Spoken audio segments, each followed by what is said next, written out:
Welcome, gearheads. Happy Sunday morning and welcome to the Blind Mike Project.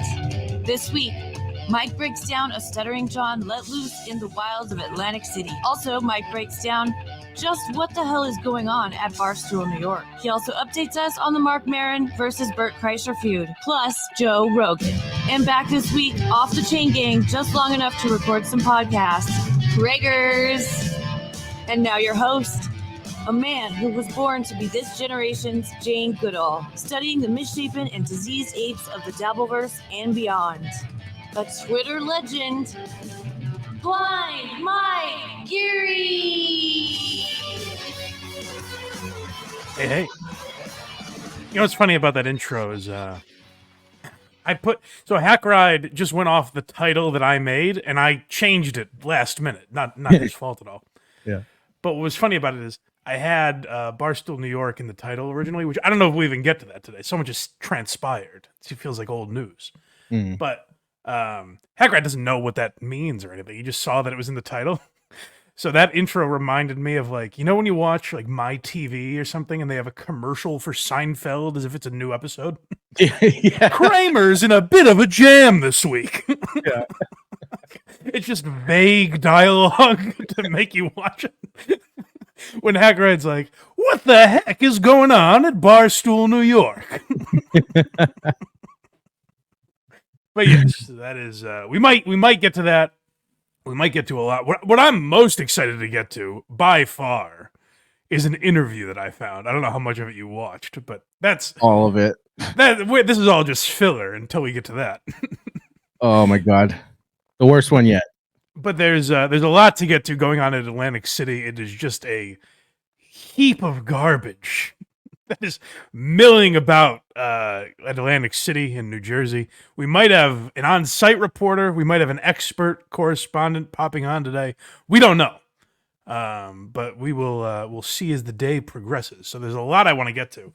First, a couple in-house items I wanted to mention first. Craig, I told you not to look at this, but there are. I don't know if you've noticed when you're gone. Welcome back, by the way. Hey. Thanks for having me. When you are gone, there's a groundswell of support for you. Have you seen this? No. Oh, it's overwhelming. People, there are a lot of people. Now, there are a lot of Hack Riders. There are a lot of supporters out there. But our comments section is not even really about the show anymore. It's when Hack Ride produces, it's overwhelming either for or against Hack Ride. And it's mostly about the voice. People seem to hate the voice. It's so toned down from where it started too. I don't even really know. It's an unusual voice, but I don't even really notice it. Like, I'm surprised how many people get so mad at it. And if you heard his real voice, you'd prefer the modulated one. That's not his real voice? I mean, it's a fun joke I do in the comments sometimes. That's right. I've seen that. So what I wanted to do for you people that are maybe anti-Hack Ride and want Craig around more. Craig is completely checked out of the show. He's lost interest. Would you say that's fair? That's not true at all. People say that's the second most comments we get are Craig's on his phone. He's not paying attention. He looks lackadaisical, like he doesn't care, like he's thinking about toddlers. That's definitely not true at all. So what I am proposing is I think if you could pull up the image I sent you, Craig, I think we have a new name for Craig supporters. Okay. What's the matter? Let me make this full screen for everybody. For all you Craigophiles out there. I think if we put out a T-shirt. No.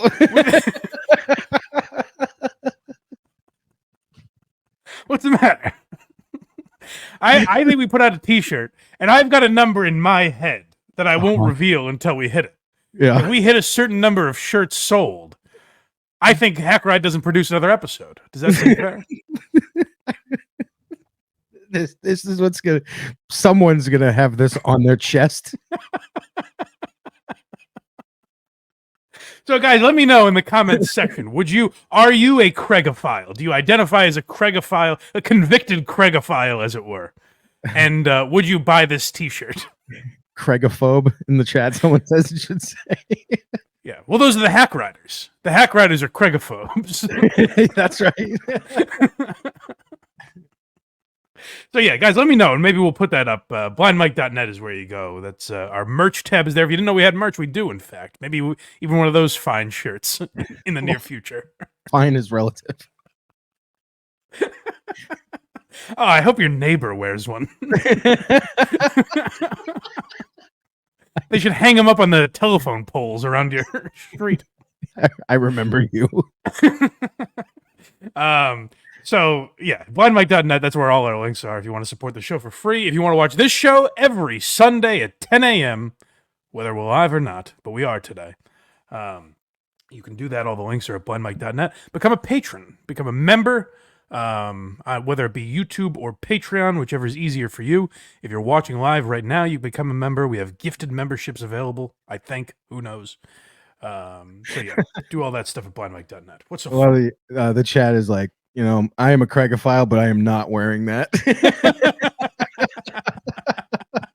I think it's a nice piece.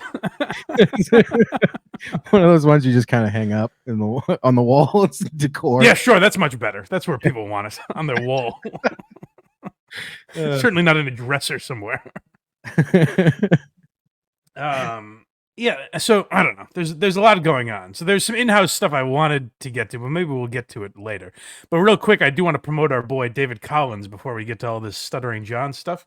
He did a live show the other night. Did you see that? I didn't watch it yet. David Collins' 30-minute, half-hour live show was in Iowa the other night, and I just wanted to give you guys a little taste. If you couldn't make this one, this is how David starts his live show. And he, kind of took the temperature of the room. A lot of people don't know who he is. And this was an announcement from early in this program. Quick warning, we did tease, as promoting this in some other shows, we teased a little bit that there was going to be a fake gun at some point involved with the show. I wanted to let everybody know there is not going to be a fake gun involved in the show at any point in time. So if you do see a gun, please let somebody know that is a real gun. He just starts his show by saying, if anyone has a gun, be afraid. It's not a bit. There's just no reason for it. He's a peach. We miss David Collins. But hey, Craigophiles unite. At least he got Craig back, right? Well. Let me know in the chat if you are a convicted Craigophile. There's some. I see it. Oh, good. Yeah. Good. That must feel nice for you. Yeah, sure. This is great. That's what I need is a mock mugshot that has the word file on it. We'll tweet out the image in case people want it later. Do you want me to tweet it out now? Yeah, why not? But most importantly, there is something going on in Atlantic City that should embarrass virtually everyone involved. This is just a debacle. God, I couldn't quite follow it, but all I did know was that I'm glad I'm not involved. What a heaping pile of white trash this is. Oh my God, it's disgusting. Yeah. And it started early in the week with John and the stuff with his flight and missing his Spirit Airlines flight and bitching about Vince not buying him a ticket. And he wrote Vince off. Let's not forget. Actually, maybe we should start there. Can we see some of the tweets? Yes. That he had earlier in the week? Yep. I just tweeted out the image, by the way. Oh, good. Go follow Craig on Twitter. I tweeted it out from the show. Craigophiles out there. Let's see. Yeah, he's got hey Fatty Patty, email me. I'll give you my room number. Then we can quote talk. Ooh. That'll get you out of any legal wranglings. You put it in quotes. Sure, yeah. It was a talk. Hey man, Vince the lawyer is a legitimate asshole. Okay. Get to him. This is fun. Remember, keep that one up for later. Remember these. Vince the lawyer is a legitimate asshole that I could single-handedly get him disbarred for playing my message without consent. California is a two-party state. Stay tuned. It's not how voicemails work, by the way. Nope. John's like, I left him a voicemail and without my consent, he played it. They're like, hey, the voice. Basically, every voicemail at this point is, hey, you're about to be recorded. Yeah. So buckle up. Here's the beep. A guy from Maryland said he traveled all the way to see me, got here and called me a has-been. Then why come? Someone on Reddit I saw pointed out, like, where is this mystery man? He went there to fuck with John and then left. He hasn't posted anything. He vanished into the night, apparently. It's a big WATP fan. Yeah. So John's having all sorts of problems early in this weekend. Mm-hmm. I'm even confused on where we start. So what do you have up first? And we'll just should we want to play the confrontation, then we can hear the before and after, I guess? Sure, yeah. So this is, I'm sure you guys have seen it by now, but this is what, Patrick, Melton, and John? Yeah, and the casino. yeah. So let's play a little bit of this. We can talk over it because it's just nonsense, but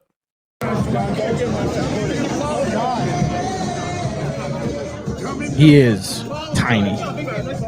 That's the main takeaways. People are saying he's about 5'3". That's what it looks like. Unless Melton's like 7 feet tall. Melton's a big dude, but I believe John later referred to this as David versus Goliath or something. That's what it looks like. But he probably thinks he's Goliath because of his career. That's true.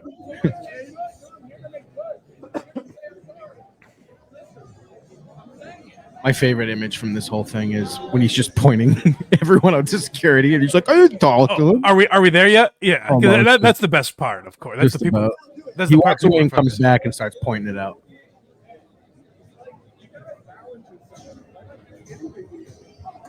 What you couldn't hear, I will say, is Patrick Melton saying, like, "I am sorry, I'm sorry."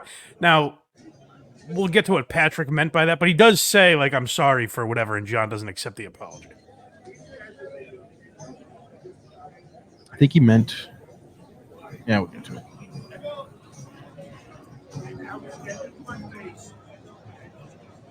What do you mean that guy with the piece of security? I was just talking to a random guy. They're getting in my face.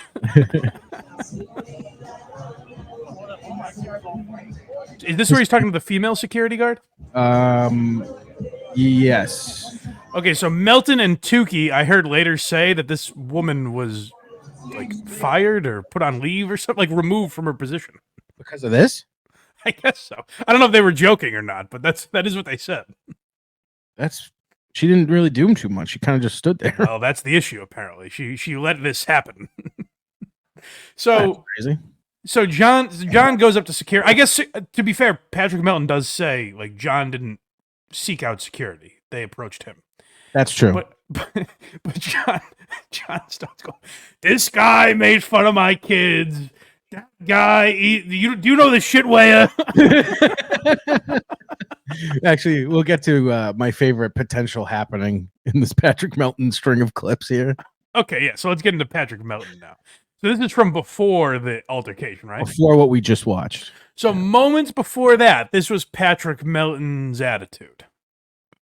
If John thinks I'm going to apologize to his face, he's got another thing coming. That was a bit. That was for fun. If he hasn't accepted that his daughter has an arm penis, this is not a serious thing that needs to be addressed. So if you want to get in a big scuffle about it, we can. Or we can have a beer and you forget about it. I know I would want a beer if my daughter had an arm penis.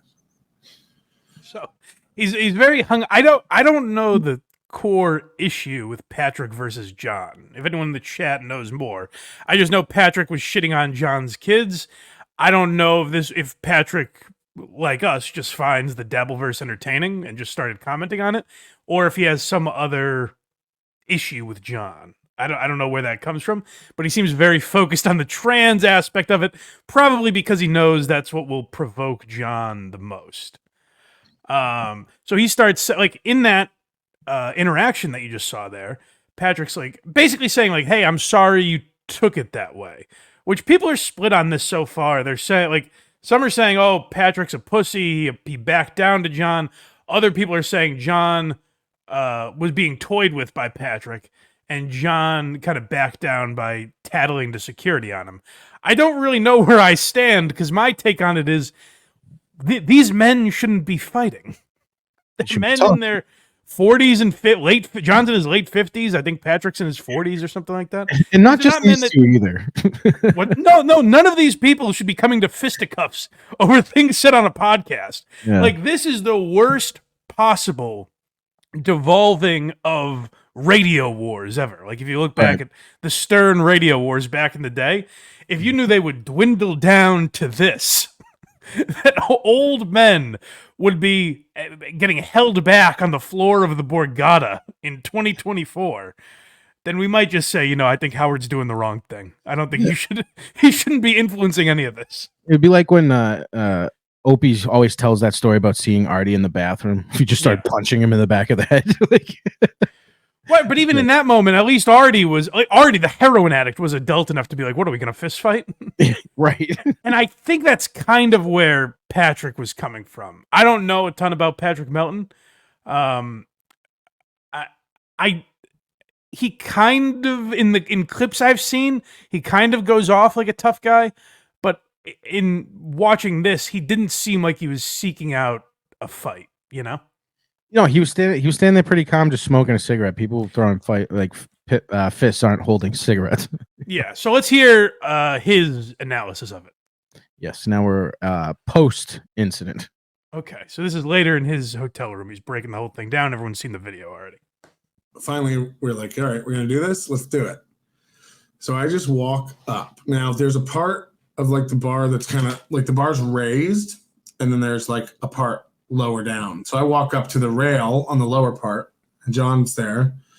And John's walking around the bar trying to get noticed. This is literally what he's trying to do. He watched him for several minutes before he went over. Excuse me, are you familiar with Ringo Starr, perchance?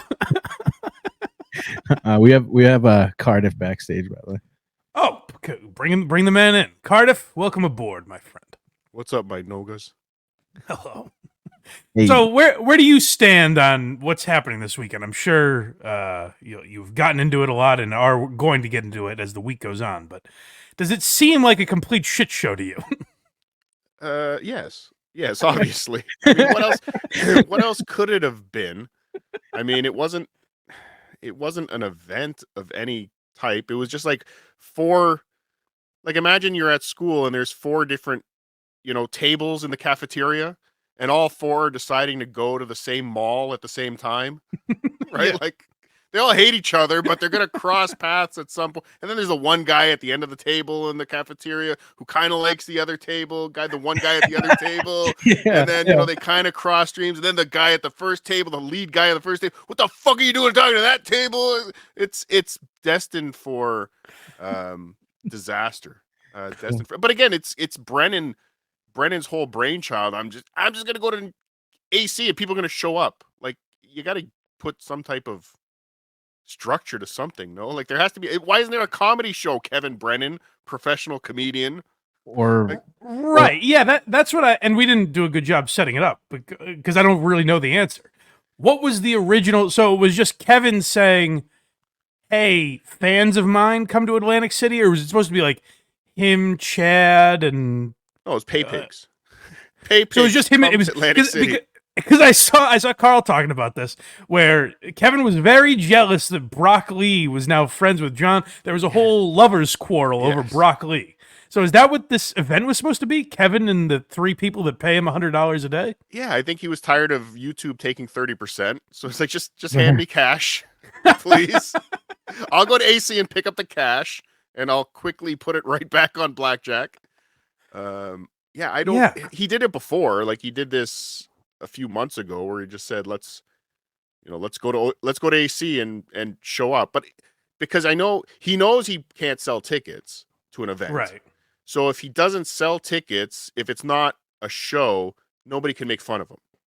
Right. Well, we've done that. We went to Brendan Schaub's show and I bought tickets for some of my patrons and stuff like that. We meet up, we hang out for a little bit, we go to the show, we leave. But there's a nucleus there. We're there for a reason. An event, It seems like Kevin was like, hey, well, meet me near the blackjack table, I guess. I'll be around somewhere. Yeah. would have been so much better if there was a podcast where instead of actually fighting, they could have fought on a microphone for entertainment purposes. Yeah, guys, use your words. You are not physically imposing men, Kevin or John or any of these people. Patrick, You shouldn't be relying on your fists. You make your money supposedly with your words. Use them. Wow, we've listened to all those shows, so maybe the fists is the way to go. All right, you're right. Just start bashing each other's brains in, I guess. You guys got nothing else. All right, let's hear a little more from Patrick Melton. Phone up, elbow up. You know, guys who talk like this on the phone. Guys know who I am. Up. And he's literally just doing laps around the bar trying to get recognized. All checks out so far. Yep. So I walk up and I see him and I just go, John, what's up, baby? And he walks away and he comes back and he goes, are you going to apologize? He comes right up to me. We're reaching distance and it's just me and him. I'm surprised John recognized Patrick Melton because all we've ever heard is John doesn't know who that is. Right? Am I crazy? You sure he's got a picture of him in his wallet at this point? Like, anytime people are like, hey, John, Patrick Melton makes fun of your kids, John's like, I don't know who that is. Yet immediately he sees the guy in a casino in that context and is like, are you going to apologize for making fun of my kids? And he's like, are you going to apologize for what you said to my kids? And I keep saying to him, like, I'm sorry you got hurt. Like, they're jokes. It's a podcast. You say a lot of shit on your podcast you don't mean. You say a lot of shit on your podcast you don't know. You're just talking shit. Facts. And he goes, are you going to apologize for what you said to my kids? He's not even hearing the words that I'm saying. And I said, I'm sorry you got upset, but John, and he just walks away. So where does Cardiff stand on this? Where we were talking about it right before you hopped on, that some people are, I've seen on Reddit that some people are saying like, hey, John won. John didn't back down. And then other people are saying that Patrick pussed out, and people are saying the reverse of both of those things. So have you watched the interaction? Yes. My only thing is I hear Patrick saying, I'm sorry, and he kind of spun it as like, I'm saying I'm sorry in like a menacing way, like fucking with him. But he is saying I'm sorry. I know I'm not a big fan of blanket statements. Yeah. But everybody in that video is a fucking loser. Everybody. Mm-hmm. Okay, that I agree with. The security guards, Melton, Stuttering John, the white dress that John keeps talking about coming down the escalator. Everybody's a fucking loser. I was thinking about it. I was like, this morning, I was like, I'm glad the people that I like, I'm glad Carl and Cardiff weren't there. And then I remembered Tookie was there, and I wanted to like sprint to Atlantic City and rip him out of there. I never said I wasn't there, Mike. Oh, are you maybe today? We'll see. You could be Brock Lee. I could be Brock Lee. There's a lot of people that do think I'm Brock Lee, but I just don't have Brock Lee's cash flow. No. Brock Lee would never fuck with me. Next, we got him talking about John coming back after he walked away. Okay. He's over there at the bar drinking, seething. You see him just watching us laughing, drooling, having fun. There's 5 or 6 of us at this point, laughing, having fun, joking around. 10 minutes, 15 minutes. We're all just standing there having fun. John's watching us. Everyone keeps going. It's uncomfortable. Everyone keeps going. He's just staring at us, and you just see him over there drinking, just getting angrier. He stands up and he comes over. He walks down the steps over to our group. There is one female security guard at the edge. Is it weird that when John gets off the bar stool, he's like 8 inches shorter? The greatest part like, of I'm coming for you, and they just drops down. The greatest part of these sightings is getting to see John from the waist down. Yeah, how is he about what you thought? I saw a lot of comments on his looks too, but that's pretty much what I thought he would look like, right? Yeah, no, but just the legs are just so like they're not. Maybe it's the jacket he was wearing, but it just made the legs look inappropriately short. Well, the pants were easily 10 inches too long, so he just had that big bundle right at the top of his shoes. His voice, it would be like a great movie or sitcom reveal. Like his voice when he yells, when he's screaming at the shitwaya, to reveal that he's like 5'4" is a great. You couldn't script it like that. It's beautifully done. It'd been nice having like the kiss reveal when they took their makeup off. Yeah. That'd be great. So John comes up right to me and he goes, "Are you gonna apologize for what you said to my children?" And I tried the thing again, like, John, I apologized on your stream, and I'm here to say I'm sorry. I'm here to squash this. I'm here to make peace. I'm sorry that I offended you. I'm sorry that I hurt you, but I'm not saying it right. You hear what I'm saying? I'm apologizing for the wrong thing.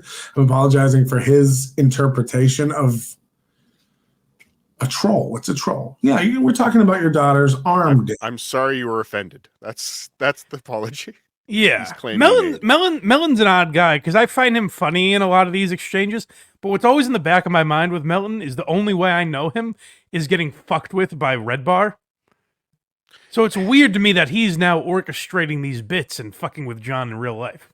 Well, he learned from what some would say is the best. So. Learn from the greats. That's true. That's a good point. I'm sure he's going to get to the point where Red Bar takes a look again. And Oh, maybe, yeah. Into, but here's what I'll always say is like whatever you think about Patrick in this exchange, at least he's kind of having fun with it. I don't think it's a great look, but John is like seething through this, and even when he goes on his stream the next morning, he's still in like a mopey attitude. Now Vince cheers him up, which we'll get to that as well. But we got real quick, Nick West, $5. I've never been so excited to put something on my body. Me to that shirt. Craig to kids. That's not nice. Oh yeah, Cardiff, we'll give you one for free as a friend of the show. Do you want a convicted Craigophile shirt? No. Show him the image. Thank you. No. He doesn't need to see it. He's a man of honor. I don't know. I'll put it back on the screen, I guess. Well, if you want one, Cardiff, just let me know your size. We'll get it to you. Do you want to wear that? No. Thank you. No, I don't. Well, I would rather wear some of the super chats that John puts up on his show than that. I guess Cardiff's a hack ride guy. What can I tell you? Ben R, $2. Thank you for being you, Mike. You got it, buddy. Chris Bueller, $10. You know what else is wild? There's a pic of Zumak with Stuttering John, and they're the same height, both tiny little men. Oh, so Chad is there now. I think I saw him. And he performed. He performed last night. And, oh, right. Of course. How can I forget? We're going to get there. Yes. Dang Lizard, €5. KB and Broccoli planned a romantic weekend getaway, and it turned violent. AC is a modern Romeo and Juliet story. Yeah. Well, Hackrat is a theory that I think is pretty good that involves Kate Meany, which we'll get. Like, I forgot about that whole angle of it, but we'll get there too. There's a lot to unpack.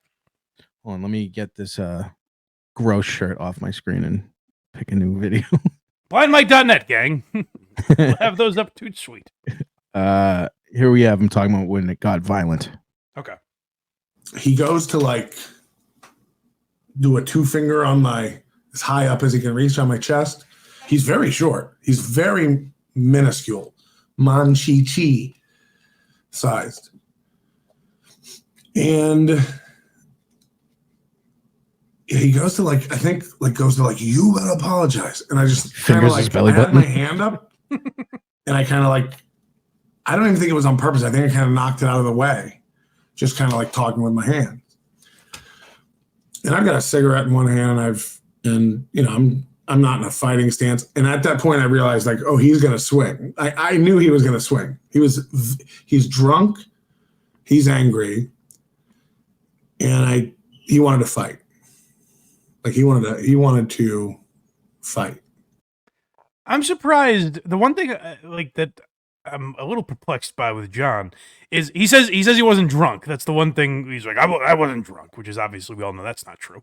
But their stories pretty much line up, Patrick and John's. Like I am a little surprised by how accurate John represented this situation.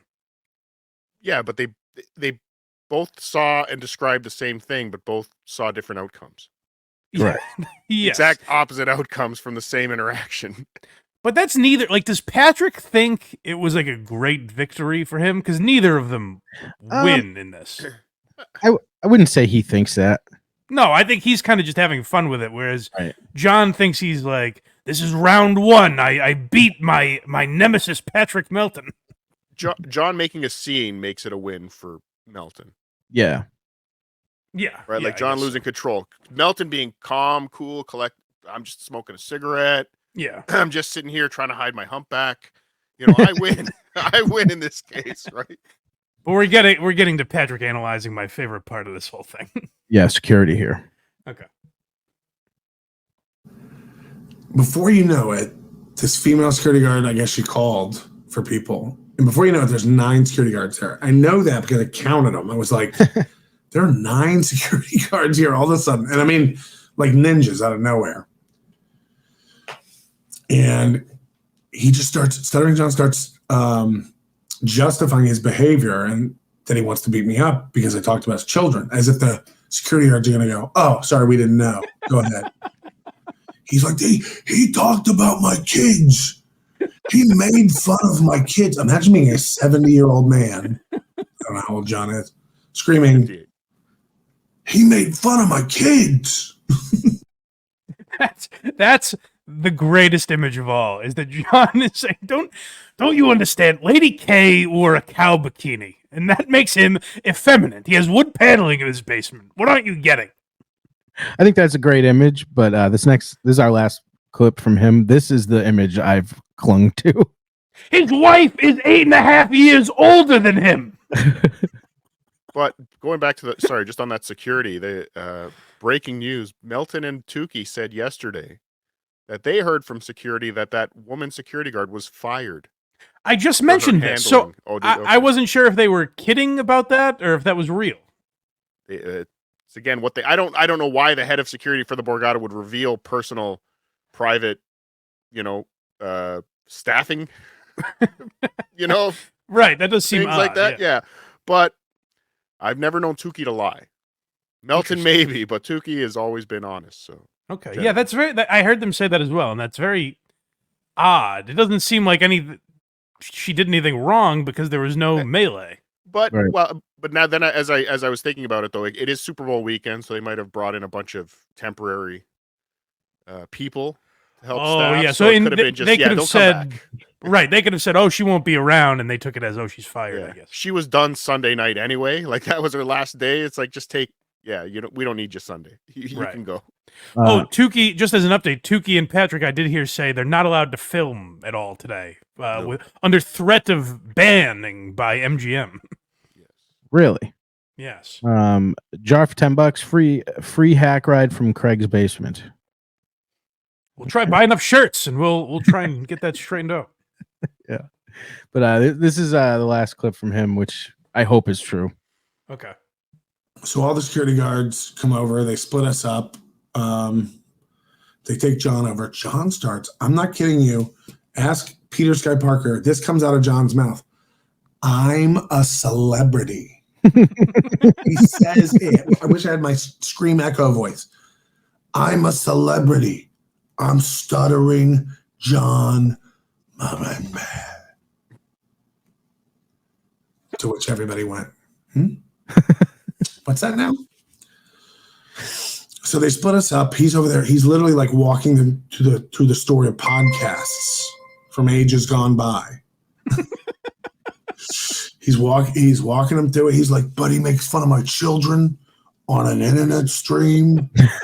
You don't understand. There's a potato that menaces me. And he's friends with a puppet.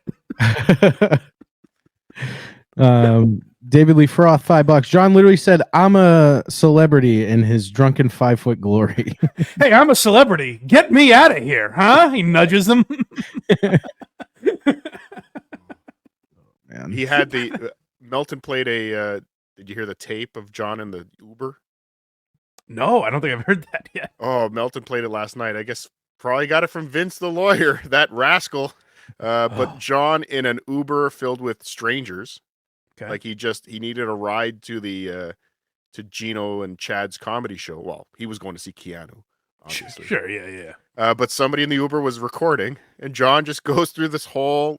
Let's start the story. They got me fired from all these gigs. I was a teacher. Like he's just doing his show in the back of an Uber for strangers. You don't understand. So, driver, Then the parents called me and said thank you for teaching my son and He bettering mentioned him. He mentioned the parents, the letters that he got. He mentioned all that in the back of an Uber. A 7-minute Uber ride. He crammed that in. Oh man. He's the greatest, and he's just telling security, like, yeah, that fucking Barbara Levy and Silent Mike. I went through his stream last night to see if there were any nuggets from it, and at some point, someone asks him about Gina Levy, like her looks. He goes, "She's pretty hot. Keanu was looking hot," and he's just talking about these people's wives in such a gross. It's like, John, fucking keep it in your pants, man. Have some goddamn class. Well, I mean, he also had Hitman Dan snorting cocaine on his stream. There was that. Oh, I assume that's what was going on, but was it actually shown? Well, you saw his head go down. Okay, yeah. All right, yeah. And then come back up. I mean, I don't know what else, unless he was smelling the radiator. Yeah, it could have been anything. But now we have John talking about what's going on here. Okay, so let's hear John's side of things.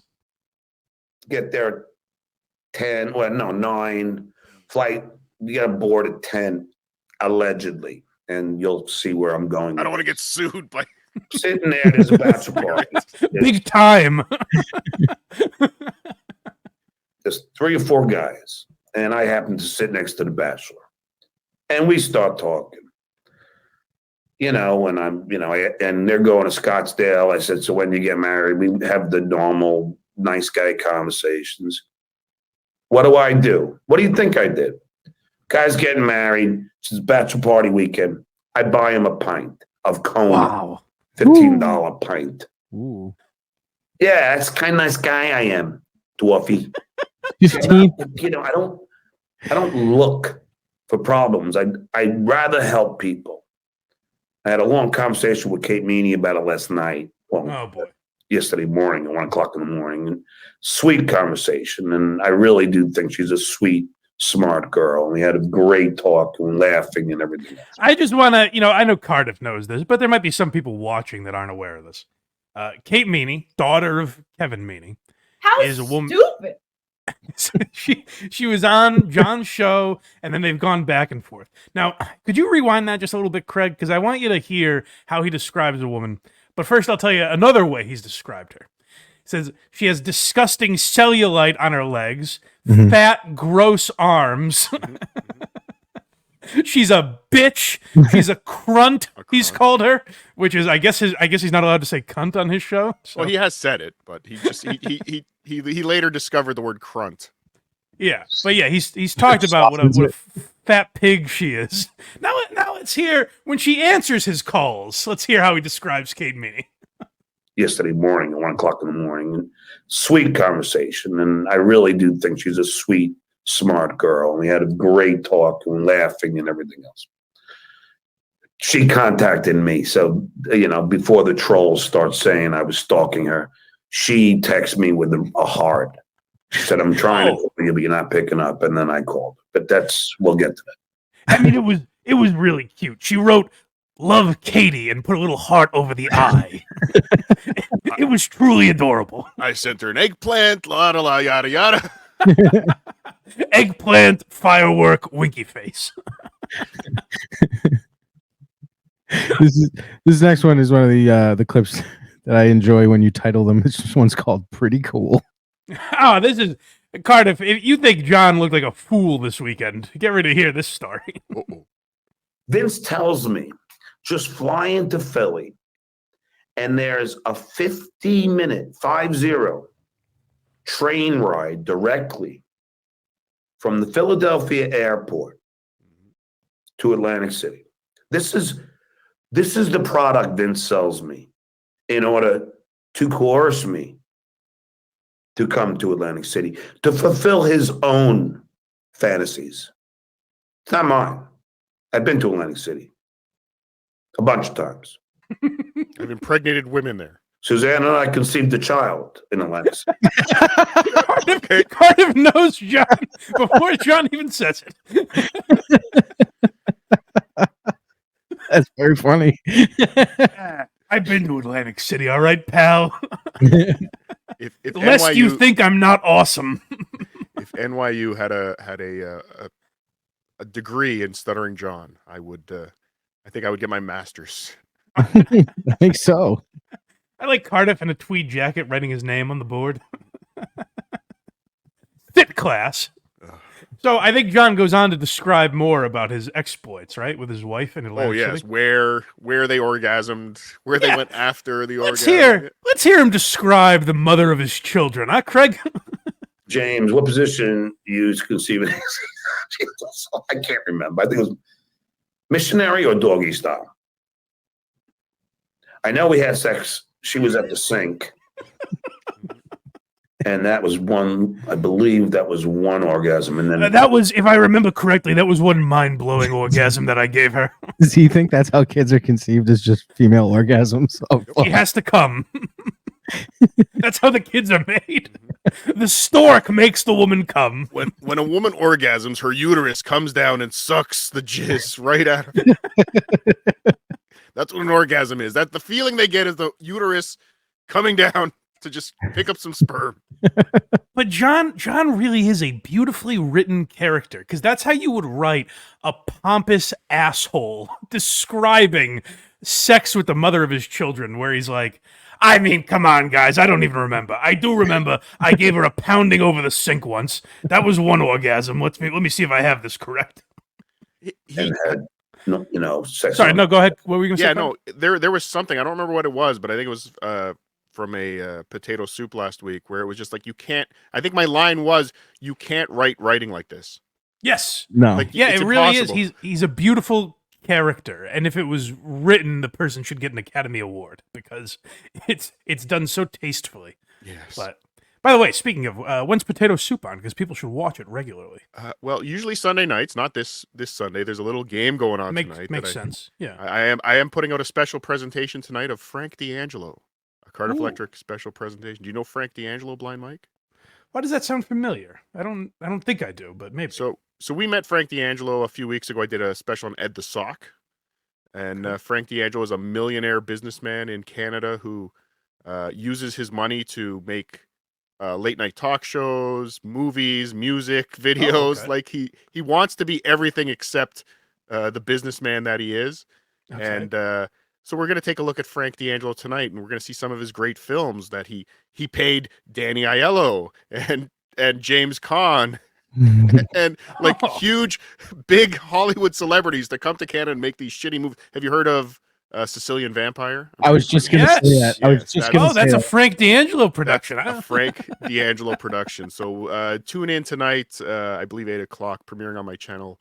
We'll be learning a little bit about Frank D'Angelo. Oh, I'm going to check that out. That's go do that, everyone. Back to John. Shut up, Sal.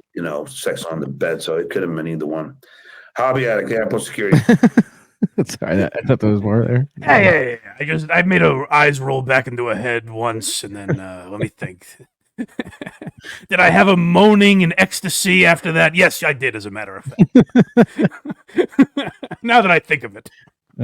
Joseph Collins, $5. I watched Melton live, and it was awesome. Cardiff rules. Thank you, Joseph Collins. First the man. Drew P. Balls, $10, sent a super sticker. Thank you, buddy. Jarv gave someone a membership for a month, and it says free hack ride. Oh yeah, do that. Give gifted memberships to people that don't want them. I think that could be a fun tradition. Yeah. Janet the Evil Lawyer, $2. John Melendez, slowly making all cool words uncool. Janet the Evil Lawyer, again, $2. The worst brag ever. I've been to Atlantic City. Yeah. Oh, you don't think I've been there before, Vince? Oh, I've been there. Made my wife come in Atlantic City. I was searching. There's a whole bunch of Atlantic City webcams. Like a lot of casinos have webcams up for like the boardwalk and stuff. I was hoping there was a Borgata one. I was hoping we would catch some stuff outside on the webcam. But no. Damn, that's too bad. Here's John talking about the Eye of the Tiger. Oh yeah, so this is John's side of the story, really, and you can tell this is how John envisions himself. Like, this is what's going through his mind when we watch the video one way. This is how John watches it. He apologizes because now he sees the eye of the tiger. Which brings Pink me eye. back to Atlantic City. We all saw what happened in the cabbie fight. Donald Trump came backstage. Okay, this is came a back. non sequitur. This is completely out of nowhere. He just says it's exactly like when I fought Cabby. Now, this is what I was thinking of. I mentioned David versus Goliath. He wasn't talking about Patrick Melton. This is what he was talking about. And notice how now Donald Trump is Mentionable. in this case. Donald Trump had good judgment. You know, this is before Donald Trump was a whack job, right? This is when he knew he was a smart guy. John's friend. Yeah. Well, what I always think about is, do you remember, Cardiff, when someone called John, when John was beefing with Opie couple months ago? Someone called him and said, "Hey, John, it's Anthony Cumia," and John just believed it. And in that instance, John was like, "You know who's a great guy is Pocky." Yep. Now, of course, it wasn't Anthony Cumia, but the point is, all it takes is to also hate one of John's enemies. Like if Carl called John today and was like, John, you owned Patrick Melton. Now let's take down the dues payer." Be like, "Carl, your wife is beautiful. Thank you for giving me a call." He flew to Atlantic City for Vince the lawyer. Like, he's trusting Vince the lawyer to cross the country, thinking this guy's not going to fuck with me. Oh, well, Only because Vince the lawyer, when they play a Shuley bit, Vince the lawyer, like that's what convinced him to go to Atlantic City. Like, me and Vince the lawyer think Shuley sucks. Cardiff knows John so well that he's spoiling like the next clips we have. Like, he's 3 steps ahead of us with John. Who are these podcasts? $10. Whoa. Breaking news. Kevin Brennan yelled at my brother last night thinking it was me. Something about needing people to agree with me. I guess Pinky was a bit tipsy.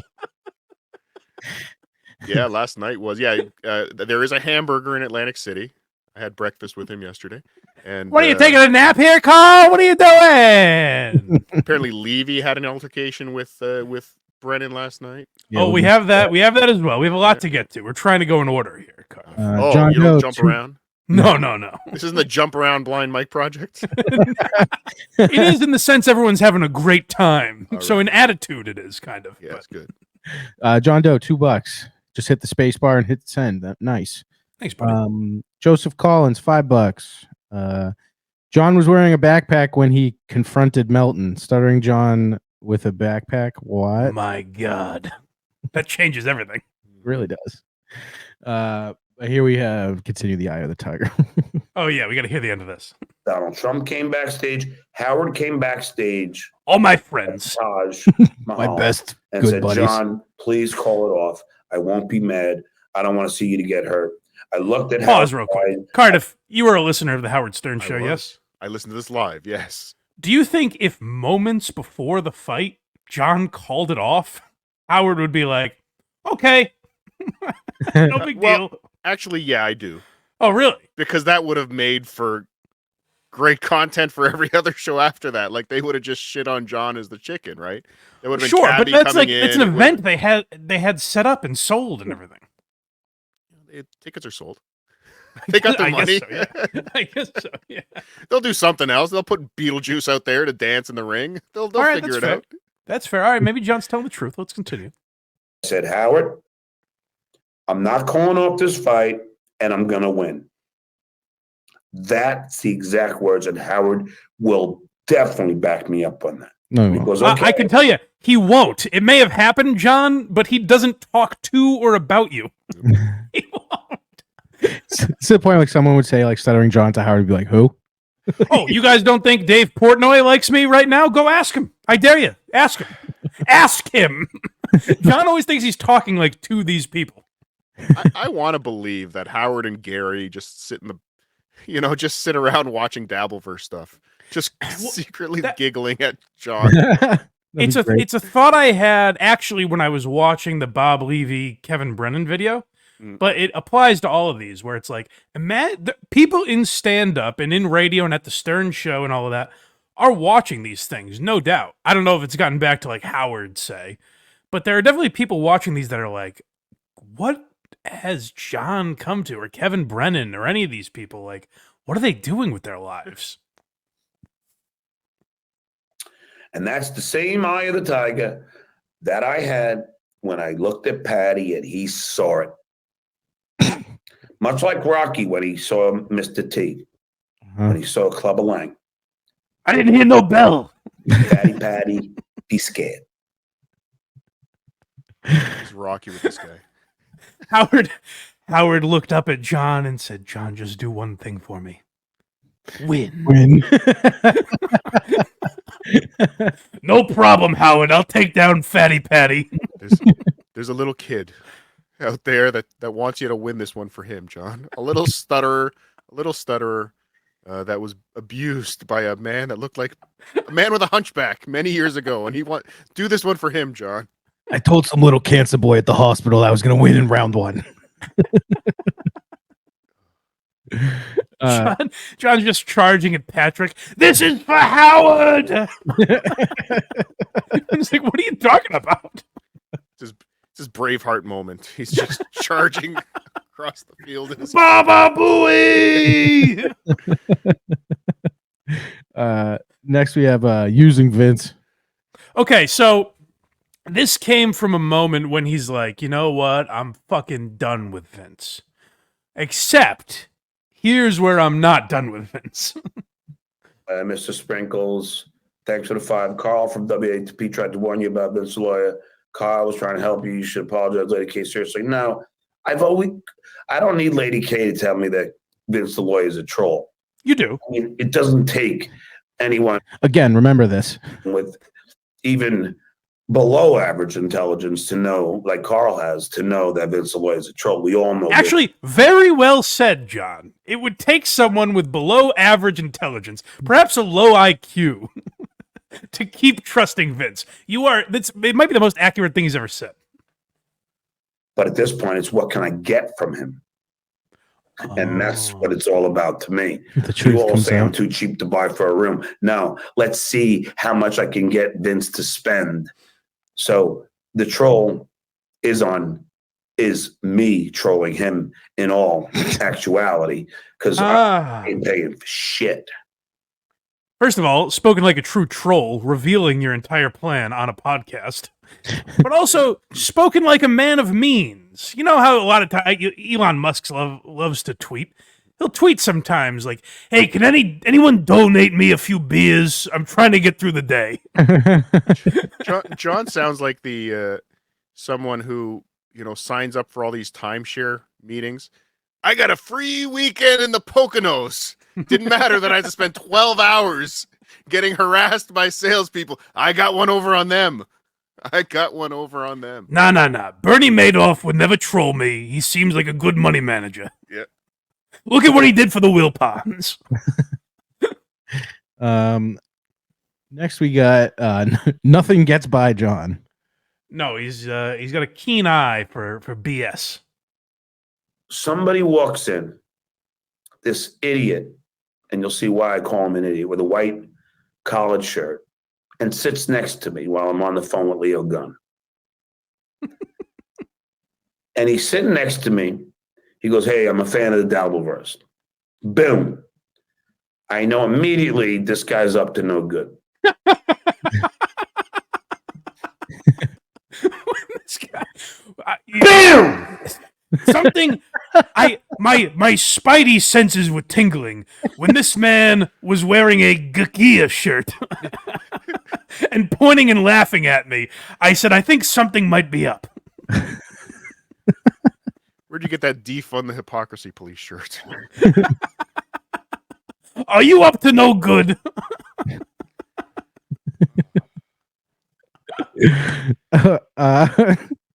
Next, we got him borrowing money. We're talking about borrowing money. Oh, okay. I don't remember this, but And and then now I'm going to play him.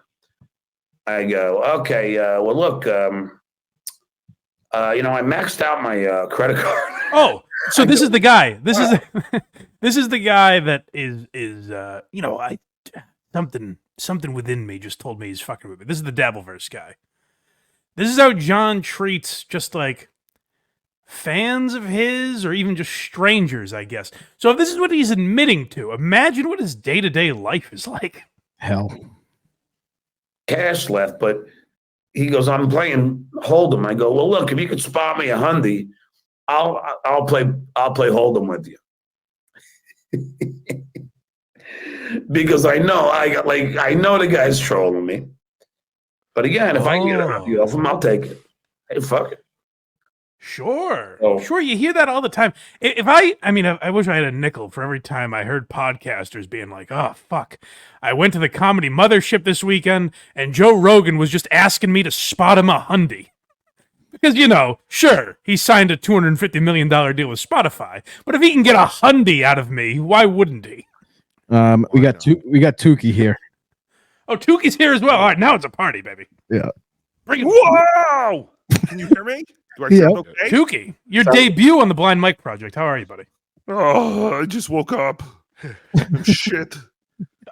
My first question for you, Tookie, and this is not this goes to the room. It could be directed at anyone.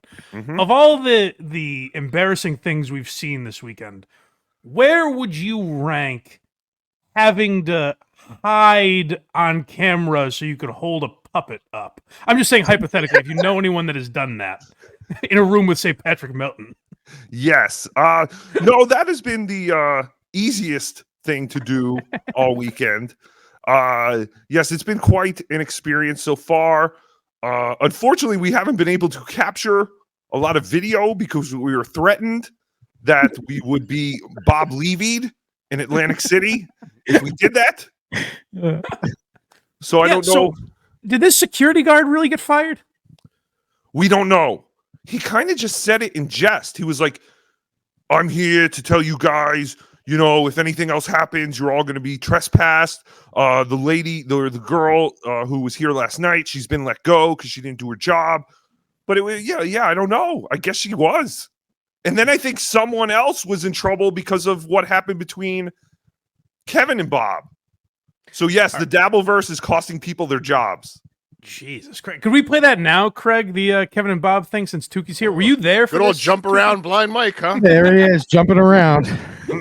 No, Tookie was upstairs live streaming or grifting, as everyone was saying. Sure. We're just trying to update you losers. And then all of a sudden, everyone's like, oh, Tookie and Melton were too worried about getting money from people. They missed everything.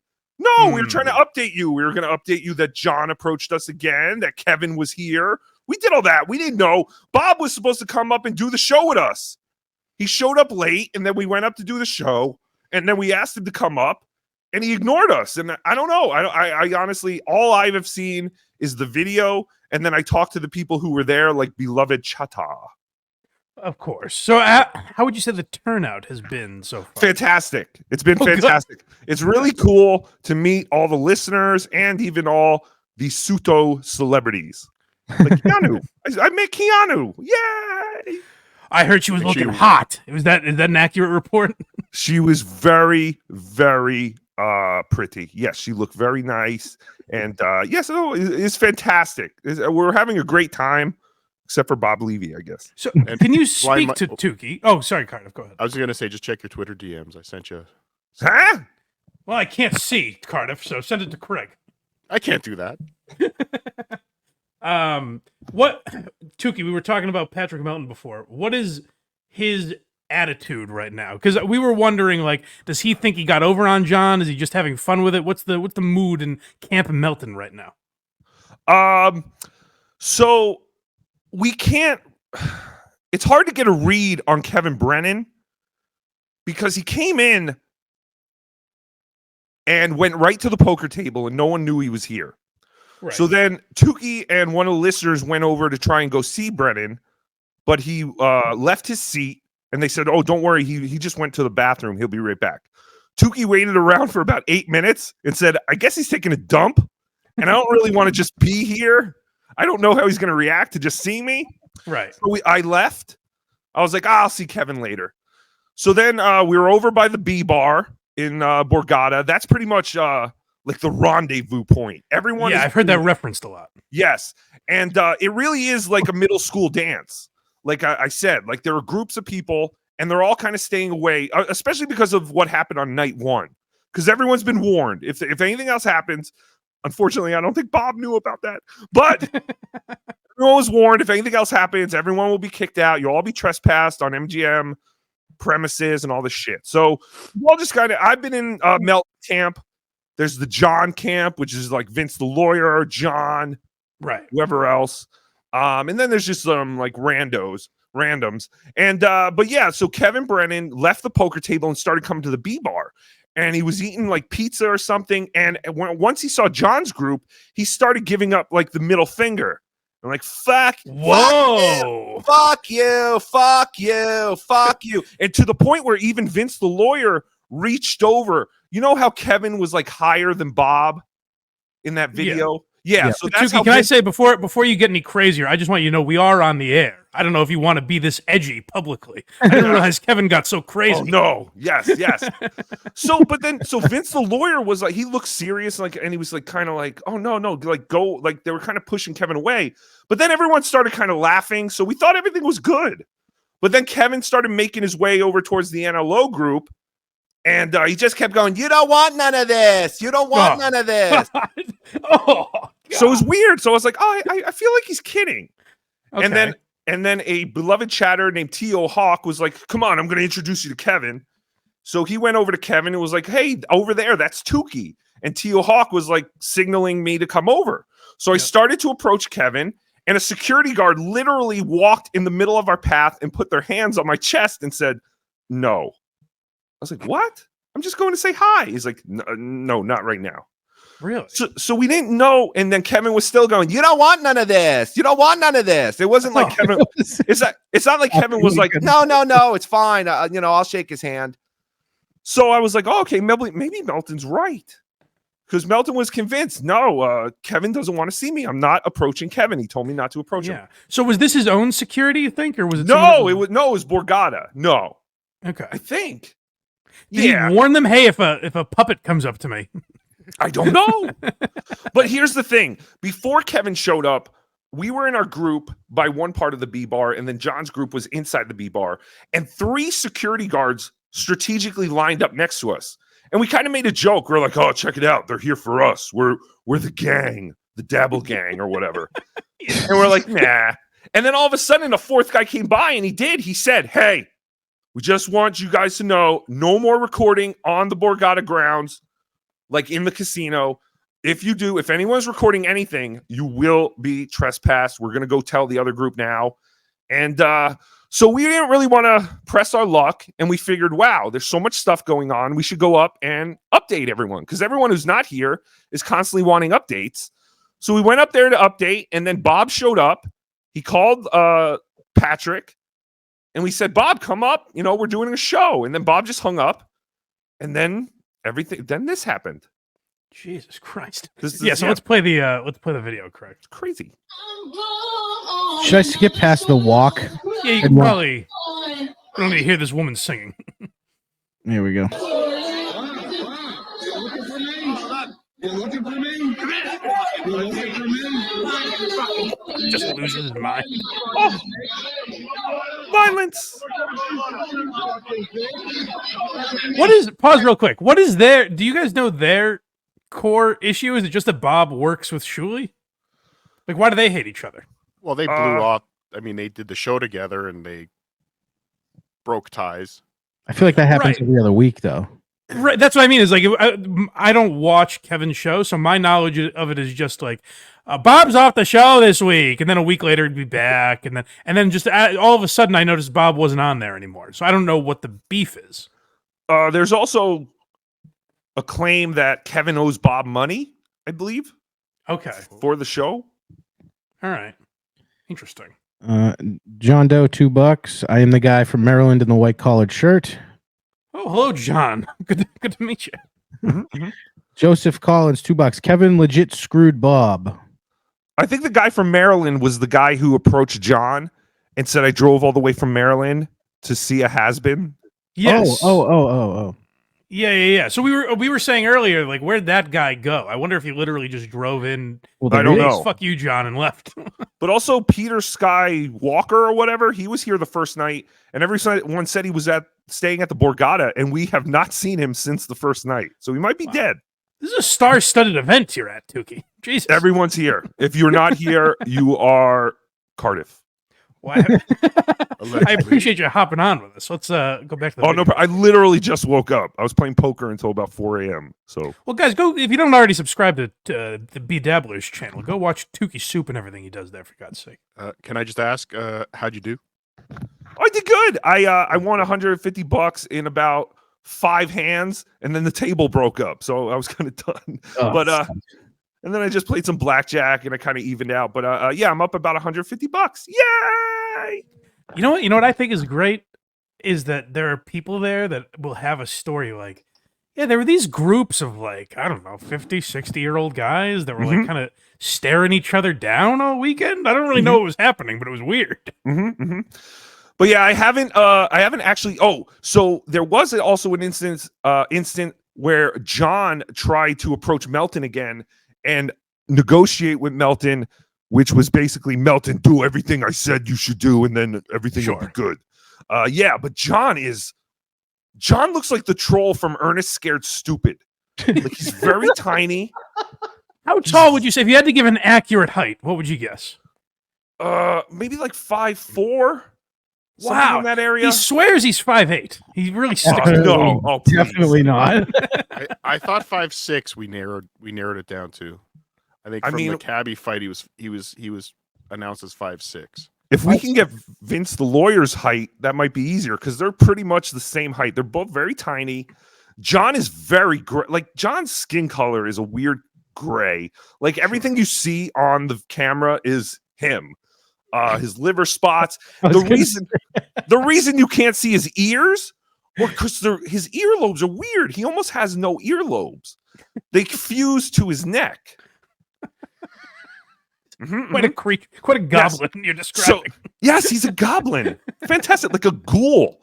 But yes, so he came by and unprovoked again. He came up to Pat because I think Dirty Deeds, who's another beloved chata, was trying to negotiate some kind of peace between John and Melton. And so again, what John came up with was, well, if he meets all my demands, we're good. So that was the compromise. And he basically came by again and said, Melton, listen, everything's fine if you just apologize for trashing my kids. And Melton's like, no. Like, wait, you're not. So you're not gonna apologize for trashing my kids? And he's like, I didn't trash your kids. I was doing a show, and no, your kids are not kids anymore. And he's like, right? Yes, they are. Yes, they are. All right, fuck you, fuck you. No. And the line was age. No, She's just a kid. The exact line was, they're adults, and he screamed, no, they're not. Yeah, so yeah, they're trans. Yes. No, they're not. They're my babies. Now, has John interacted with you at all, Tookie? Does he know you're there? No. No. So Vince the lawyer kept messaging me all day. Where are you? You wop, you greasy dago. Let's go. Come on, where are you? And I never messaged him until about 2:30 in the morning while maybe they were still on. And I said, hey, I'm here. Where are you? And then he invited me to John's room. And I was like, I'm not going in to that hornet's nest right now. I'll see you tomorrow. So I'll probably see them tomorrow. I think I'm going to dress up like Gino today. I have some headbands and I have a shirt that says, hello, my name is Gino Bisconte, professional comedian. That is how Gino needs to introduce himself at shows, I think. Yes. Yeah. So I did not meet Gino. I did meet Keanu. I introduced myself and she was very nice. And like we said, she looks very pretty. Sure. But yeah, no, John looked at me right in the face when he was talking to Melton, but he didn't know who I was. He was kind of looking at me like, what are your predictions? Guy? What are your predictions for today? Are you going to confront John at all, or do you think will more happen today, or are we done? I'm not looking to confront. Like I said, give me questions to ask John, because I thought there would be an opportunity where maybe we would all be sitting at a poker table and playing poker or something. Yeah. That seems less and less likely to happen. I don't know, but today's my first full day here. So I don't know what anyone has planned.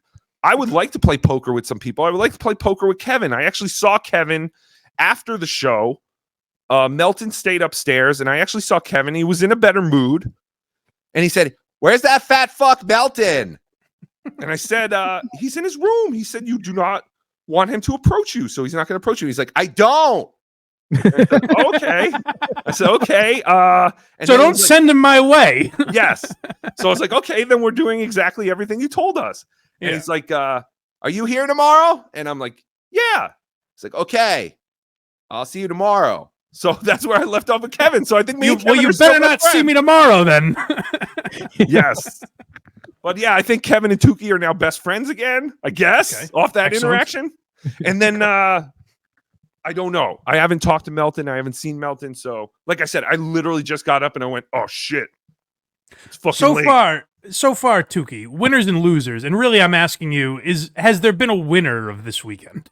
Is there anyone that's come out unscathed? Oh, no, I don't think so. The Borgata. Yes, the Borgata. I don't know. No, that poor lady security guard lost her job, so she is a loser. Bob was kicked out. He is a loser. Melton apologized to John, as everyone is claiming, so he's a loser. Mhm. KB, Can you imagine? KB's all right, I guess. I don't know. Can you imagine that security guard has a case against the Borgata? You guys all get subpoenaed. Oh. Come back to Atlantic City to testify. Whoa! Whoa! Yeah, I don't know. I have no idea. I think a big winner is Grant, Carl's brother. Because Oh yes, I heard about this. So did you get John to meet Grant loves as him. well? Yes, I've met Grant a couple of times, but I did see Grant and Chrissy here. They've been hanging out with the John clan a lot. But yeah, and so I guess John and Grant have talked, and John has said Grant is an amazing person. He's a great guy. Great guy. It's a shame his father has cancer. But actually, I think maybe John's a winner here, because John does seem to be having a good time around, people, even if it's just a small group or whatever. He seems to be enjoying the fact that there are people here that are hanging out with him, and I was Vin. I was gonna say, no one's outlook on him has changed at all from these John videos. did the least damage to his his reputation of anyone. Yeah. Yeah, I kind of felt bad for him in that first night video a little bit. But then, you think of all the things he said and done. And Well, not even that, Tookie. And here's on the surface, if you're just looking at it, you do feel bad for John. You're looking at a video where it's like, oh, a guy can't have a beer at a bar. I feel bad for him. yeah, But then you think to yourself, like last night, right. I went out in Boston, the big city. Went out to dinner and a show, had a lovely evening. And no one, believe it or not, harassed me. And the main reason I avoided that is because I went to Reddit and I looked at the page dedicated to mocking me. And I said, are they gathering at any particular Boston area? And when I found that place, I avoided it. Yes. It is. I still question why John came here. I do think that John thought he was going to stroll into the Borgata and there would be a sea of people cheering like, he's here, yay! Yeah. And he'd fix his sports jacket that his brother borrowed. He borrowed from his brother, tighten up his Aero Pastel graphic tee and be like, I am here. My people, I am here. Your dabbler is here, the goat.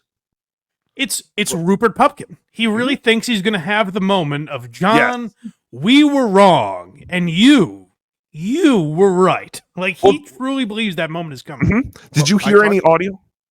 Go ahead. Oh, yeah, no, I talked about it on WDP yesterday when he was the video of him ranting with the security guard and he's yelling like, this guy trashed my kids. What I envisioned that was he's going. Atlantic City is a lot like Long Island. This is home field advantage for John. As soon as people in Atlantic City hear this guy trashed someone's kids, like people are going to arise from their slot machines and join him to just throw Melton out of the casino. How dare you trash someone's kid? Not in Jersey, not in Long Island. I mean, he knew in California and Vegas, Melton could get away with trashing kids, but not of course. in Jersey. Well, Melton made a great point when John was like, they were trashing my kids. One of the security guards should have been like, wait, you mean your kids are here? They're Right. Are they at the daycare? Are they at the arcade? Where are they? Yeah, that sentence must make no sense to an outsider. He's trashing my kids. Yes. I mean, what do you mean? They didn't like what they ordered? What are you talking about? So stupid. Did you guys hear the audio from the show last night at all? No, the actual stand-up? Yes. No. So we had exclusive audio. Vince the lawyer got us audio of the car ride from the Borgata. Oh, Cardiff mentioned this. Yeah. Yes. So we have recording of John. John was placed in an Uber with a bunch of beloved Chatas, but he was under the impression that they had no idea who he was. So for the 7-minute car ride from the Borgata to the club, John gives everything you could literally cut the 7 minutes down and go, okay, this is the John Melendez podcast. Because is that available? Can we hear this? Is that out there right now? It's not out there in its entirety, but it was on Melton's stream from last night. Oh, okay. I'll tell him maybe to somehow get it, or maybe I'll get it and we could post it somewhere. But okay, yeah, he starts telling these people like, yeah, I boxed here one time. I boxed this guy named Cabby, and then he's telling them I had the eye of the tiger. Yes. Hold on. Is Jersey a 2-party state? Hey, we're just talking about it. No, you can't even talk. In a 2-party state, you can't even talk about a recording. Yes. So then he starts telling them about, because I think someone asked like, "Oh, are you performing at the comedy show or something?" So then John goes into this big spiel about how the listeners all cost him his stand-up gigs, and then he got fired from his teaching, and he started explaining about how the kids love me when I would conjugate a verb or whatever. I would, boom, boom.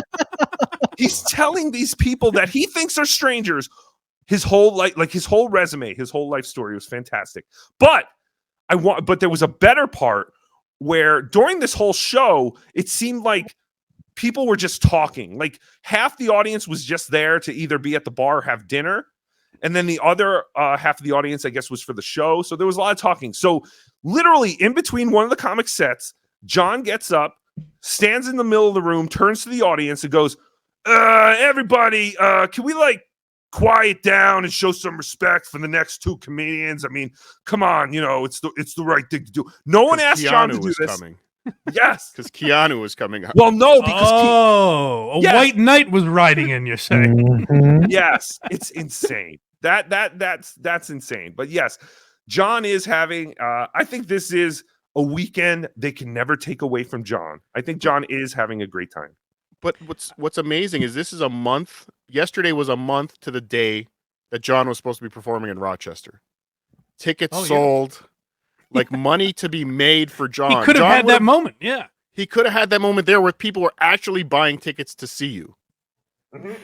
No, and I think it's better that people show up and try. And I think the event John wants is that 8 degenerates show up to film him and laugh at his hijinks. Yeah, that's what I said. I said that from the very beginning. I always thought John would be here because he doesn't have to do anything. So why not? And Brock Lee has promised him money. However, we have been told that Brock Lee has not shown up yet. We're expecting him today. So those 2 pictures that I thought were Brock Lee on my Twitter, everybody stand back, stand by, stand down. Those are not Brock Lee. Those are just random Asian guys. Okay. Go ahead, Craig. No, I was just going to read super chats. Go ahead. I was just going to ask if you guys had predictions. Do we think Brock Lee is someone we already know, or is it a new character? I think it's someone we already know. The only hints we have really is that he once messaged John, you're not going to want to have a drink with me once you meet me. Right. Yeah. I wonder, maybe it's Grant. Maybe he's already there. Oh, there was a rumor that people thought it might have been Carl, but Grant is fantastic. That's a good guess. Interesting. Yeah. We got Mall of America, $2. The John Kate rom-com ends at the airport. No Kate Meany. Kate Meany is not here. No, but what John did call her the other night on his laying on his belly with his legs kicking up in the air. Yes. No, you hang up. No, you hang up. Oh, you're so cute, Kate. Lawyers, guns, and money, $2. Tookie rebel forces are moving against the Borgata. Joe from Virginia, $2. Love the show, Mike. Keep up the good work. Thank you, buddy. You don't know how badly I want the Borgata security to break in that room right now and remove Tookie from the building. Definitely isn't where. Tookie's not at the Borgata. Tookie's in a different location. Harris, next door. Oh no, I doxed myself. Oh, I was gonna say you showed the chips last night, so I thought. Yes, I know. I was wondering. Yeah, Craig, I think we're sticking on John and Atlantic City for the rest of the episode. You want to do it? We could do another episode tomorrow with everything else if you're up for it. That should work. I was going to say I kind of have to go. I have some people showing up, but I wanted to give you some time. Knocking angrily against the door. Thank you, Tookie. Are there any other questions you guys had that maybe I can help answer? I think that covers it all. Is there anything you think we didn't cover? You do anal? No, I mean, do I do anal? Yes, That's a good question. How dare you? No, I was trying to think. I think that's pretty much it. But yeah, Tookie is just having a great time, and meeting all the fans and beloved chatas has just really been an experience, and it's great. We will have more updates today. Excellent. Subscribe to NLO. We seem to be doing them on his channel. I might try to do a show tonight on my channel or something to grift you all. Oh. Good. But yeah, other than that, I don't know. I think that's pretty much it. I mean, it was a very exciting night. Like I said, I don't know all the details of what happened with Bob and Kevin. I actually do. So I guess when that was all happening, Bob threw the drink on Kevin, right? And he tried to jump that rail. That video. Yeah, we never really finished the video. So Bob threw the drink at Kevin. They were cursing. He tried to jump that rail. And apparently, beloved Chata had to tackle Bob because at one point, Bob grabbed a broom from like a janitor cart and was trying to attack Kevin Brennan with a broom. This is a cartoon. Did an anvil drop on both of them? No, I was shocked when I heard that this had all gone down while we were upstairs. Shocked and appalled. Well, Tookie, go wreak havoc today, buddy. Thank you for stopping by and giving us some of your time. Of course, anytime. I love you all more than a friend. Yeah! Are we still doing lunch? What? Oh, yeah, Cardiff is here. Shh. Oh, I mean, yes, we're doing lunch. Okay, bye. Cardiff, you good to stick around for a while, or you got to go too? I got about 5 more minutes. Okay. I can just leave now then. Yeah, get the hell out of here then. Seems like a good spot for transition. No. Go follow Cardiff. In the middle of this video. We'll get back to let's get back to John, and we'll get to Kevin and Bob later. We'll finish that video later. Sure. All right. So that was his this was just the last clip. It was just him sounding ridiculous. It's 9 seconds, so I'll just play it real quick. Oh, okay. Penis wrinkle. Why didn't you tell Patty go outside? I did. I said, let's go outside. Don't you hear me say that, penis? Come on, please, John. My father was Mr. Wrinkle. Please call me penis. And just for the context, when you started that clip, there was a $20 super chat from Christina Marie. Mm-hmm. 2 minutes before that, John was screaming that nobody's even given him a $20 super chat. You cheap fucks. So is that was a direct response to John is constantly yelling. But what I love, Cardiff, is when he goes at Kevin, and Kevin's bitching about broccoli and all these super chatters. Then John is like, "I'm grateful for every dollar I get." You know what? I was clipping for potato soup. I think it was last week, and he had even the $2 ones. I love even the $2 one. But literally 3 days before, I couldn't find the clip. He was screaming, "I'm not reading these $2 super not chats for $2. Anymore. You're not gonna shit on me for $2." I need to really build a database of all the things that John says because it's too hard to archive everything. No kidding. It's a lot. Now we got the next stream, which if everyone's been paying attention. Yeah, so remember how much he hated Vince the Lawyer is dead to me. I'm just using him. I want to see how much I can get from him. All that. He hates the one guy that John hated after Friday was not even Patrick Melton so much. It was Vince the Lawyer. Oh. Telling him how. These two retards. I'll take it. I don't care about it. Sorry. He's going to destroy you for that, John.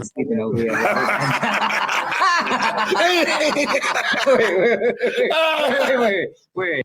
Just such good friends, they can't stop laughing.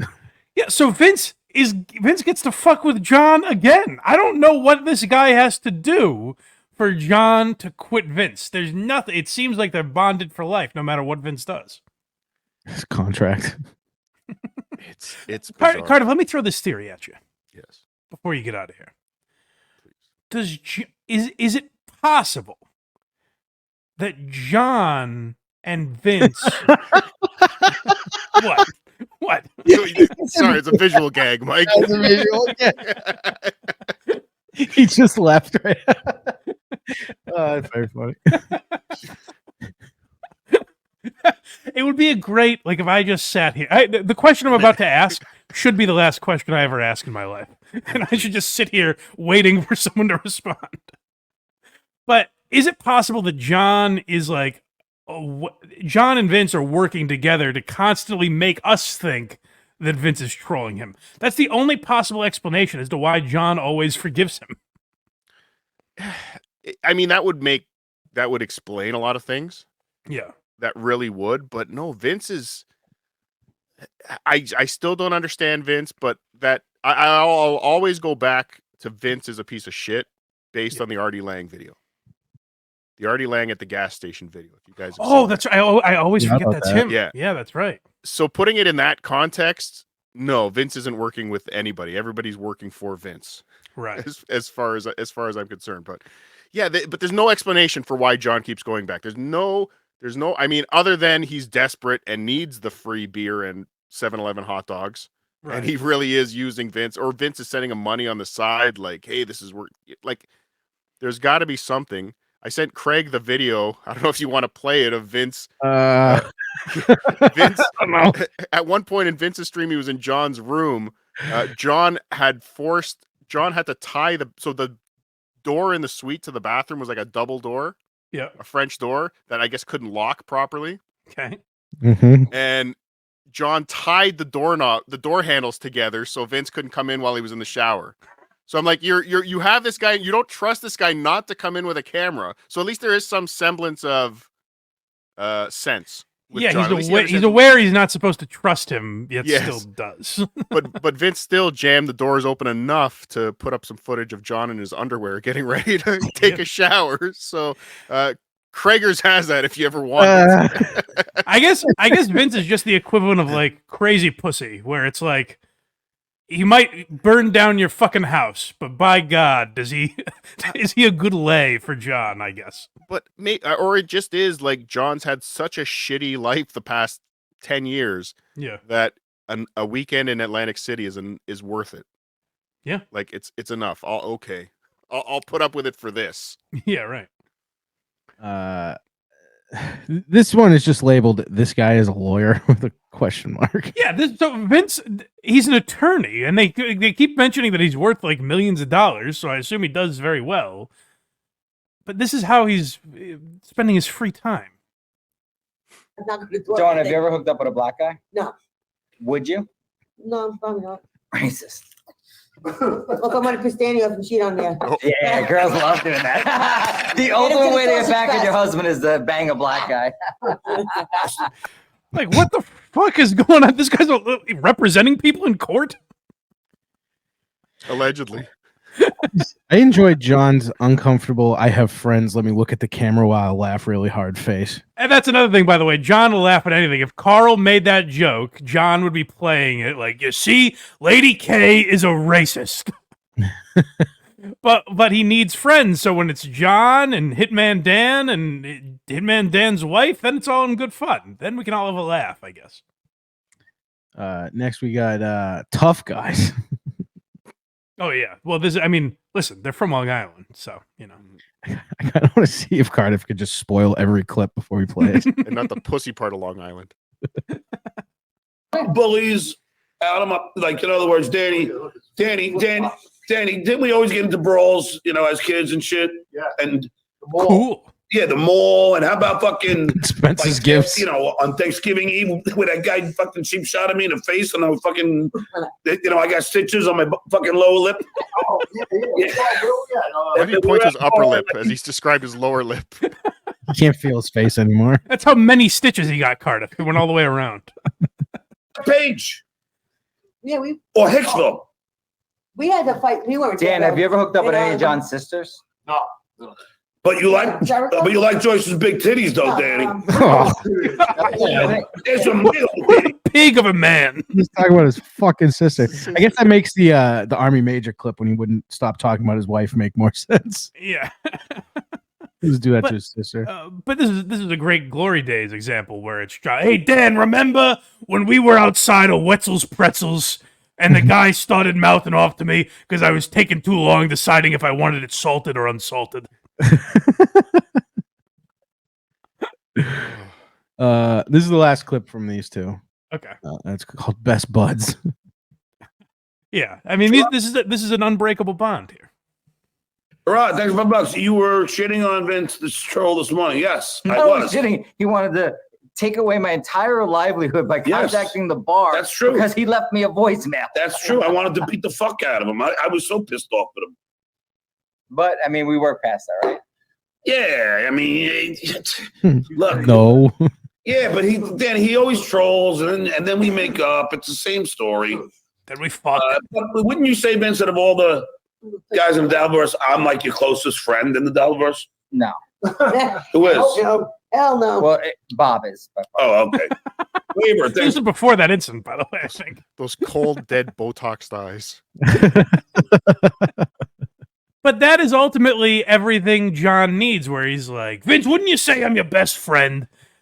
And Vince In is the like, Dabbleverse. No, in the Dabbleverse, though. Like, just within this small community. Not overall, just listen, in this world. In this room. Am I your best friend in this room, Vince? I like the Dabbleverse. I think it's been a very fun environment to watch happen. I like Cardiff and Carl and all these people. I don't give a fuck if any of you guys consider me a friend. I love you, Cardiff, but your level of friendship to me is valueless. And you can go fuck yourself too, Blind Mike. All right, I take it back. I'm kidding. I'm sorry. We got a couple. Drink bleach. We got a John tweet after the incident here. Oh, okay. Let's hear that. He said, "Hey, Dabbleverse people, I came here for fun, but so far it has been nonstop incitement. I'm not a violent person, but it's getting close to outright harassment. The whole thing has been a debacle from the start." Yeah, but you know what's interesting is he didn't seem to care as much when it was Kevin and Bob going at it. Right. He wasn't like, "Hey, guys, put your weapons down, please." And then all of a sudden, he had a different perspective on things. But I'm just predicting the shows next week. John's shows next week. The gloating that's going to happen from this weekend. Where were you, shitware? The wins. Or this fucking tweet about Spirit Airlines. What's that? Thank you so much for letting me sit next to her, Spirit Airlines. She's coming to have dinner with me tomorrow. She's not a catfish. She's a rock lobster. Oh, yeah. What was that? It was. Well, did you? He took a picture, like a stock photo, and put it up like he was sitting next to this person. I can't tell if he is doing that on purpose or he thinks he's slipping one by everybody. I guess because the stock photo's already been produced on Dabblers Anonymous. Someone's already found the original. But if you look how he tweeted it, the line at the bottom, it's right there. Like it's clearly not real. Well, you got us, John. I'm sorry. He's been saving that one. He's next time on a flight. But yeah, someone's already produced the original stock image from on Dabblers. So check out the cans on this broad. All right, Cardiff, you're going to be on. You're the Super Bowl halftime show today. Am I correct in that? Yes, the Super Bowl halftime show, WATB. Whom are these broadcasts? Yes, I believe is the show. Yes, that's what it's called. Yeah. So unfortunately, who are these socials? Didn't get tapped by the NFL to be the official alternate halftime show, but maybe next year. It's caused a lot of strife at the network, but that's fine. Yeah, this is going to be your Rock Mankind empty arena. That's what it's going to be. Yes, but definitely check out patreon.com/Cardiff Electric and Who is Frank D'Angelo tonight? A special presentation, 8 p.m. Eastern. Will be premiering. I want to check that out. Actually, that sounds like a cool, a good idea for a show. So I will definitely watch that, and you guys should too. Go support our boy Cardiff. Yeah, do that. All right. Thanks. Oh, and March the 9th, subreddit surfing live, carlsoncomedy.com. Get your tickets now. Oh I wanted to mention that this is funny. So Vinny Paulino texted me the other day and goes, "Hey, would you want to be on subreddit surfing? We have a few subreddits I think you'd find interesting. And I said, yeah, when? Because he texted me at like 8 at night or something. I thought he meant like right now, and I couldn't do it at that moment. So I go, when? And he goes, sometime in the next few months. Okay, I'll keep my schedule clear, Vinny. Thank you. Well, what are you doing? What are you doing tomorrow night at 8 p.m.? Tomorrow I should be good tomorrow. Oh, you want to come on? Sure. All right, I'll send you a link. There it is.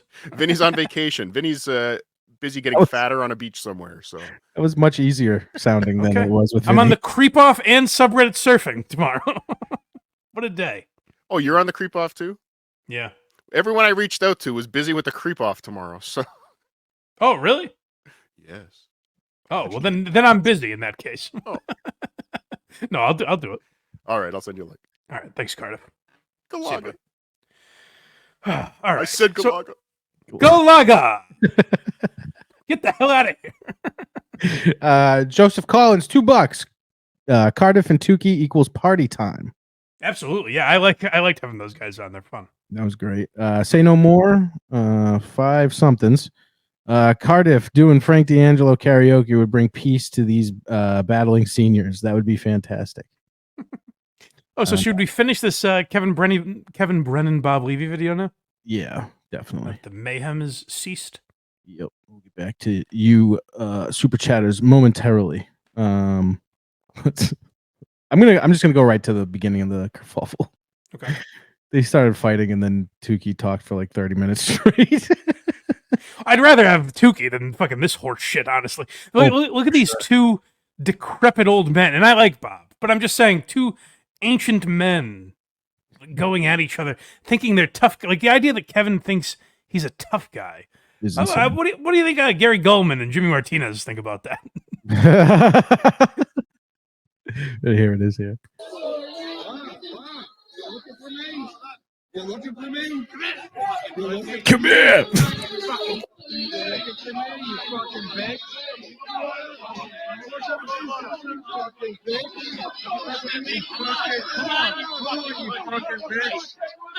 Why Kevin keeps saying you fucking bitch? Why is Bob the bitch in this situation? I don't know, because Kevin's hiding behind 3 people. Yeah, because Kevin's buddies are like, you're not gonna fight him. Like, why? How? Bob obviously wants to fight him, right? Oh yeah, he's trying to get at him, but you know, Kevin's got the high ground, and we know how that ends. So why is Bob the bitch? I don't understand that. Kevin seems like, guys, why are any of you fighting? Could I impart some wisdom here?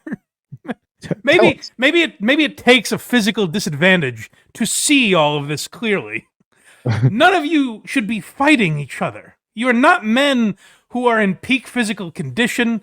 You are not men that are in the prime of your lives. You are old men who tell jokes for a living. Stop thinking that you're physically imposing creatures that are meant to brawl, whether it's in the ring or out of it.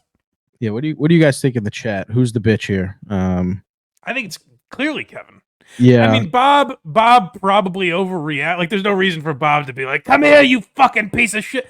But like, Kevin's antagonizing. Kevin knew that Bob would have that reaction, and Kevin did nothing about it. So what it looked like at first, though, is Kevin went up and was videotaping him, and Bob at first was like, "What?" Almost like he wasn't gonna throw, but then he could see that he was filming him to purposely rile him up, and then he kind of went along with it, threw a glass at him. You know? Yeah, Bob gave him what he wanted. Unfortunately, I wish Bob was just like whatever, because then Kevin would look like even more of a bitch. But this is a landslide. Kevin's the bitch. Yeah. I think that's clear. Yeah. Come on, bitch. Come on, bitch. Come on. I gotta say, just on the audio that I'm hearing, if one of these two men is ready for a fight, it's Bob. Not Kevin Brennan. No. I don't get what makes Bob the bitch here. You could say he's crazy. You could say he's out of his mind. But I don't think of the two, he's the bitch, quote unquote. No. Nope.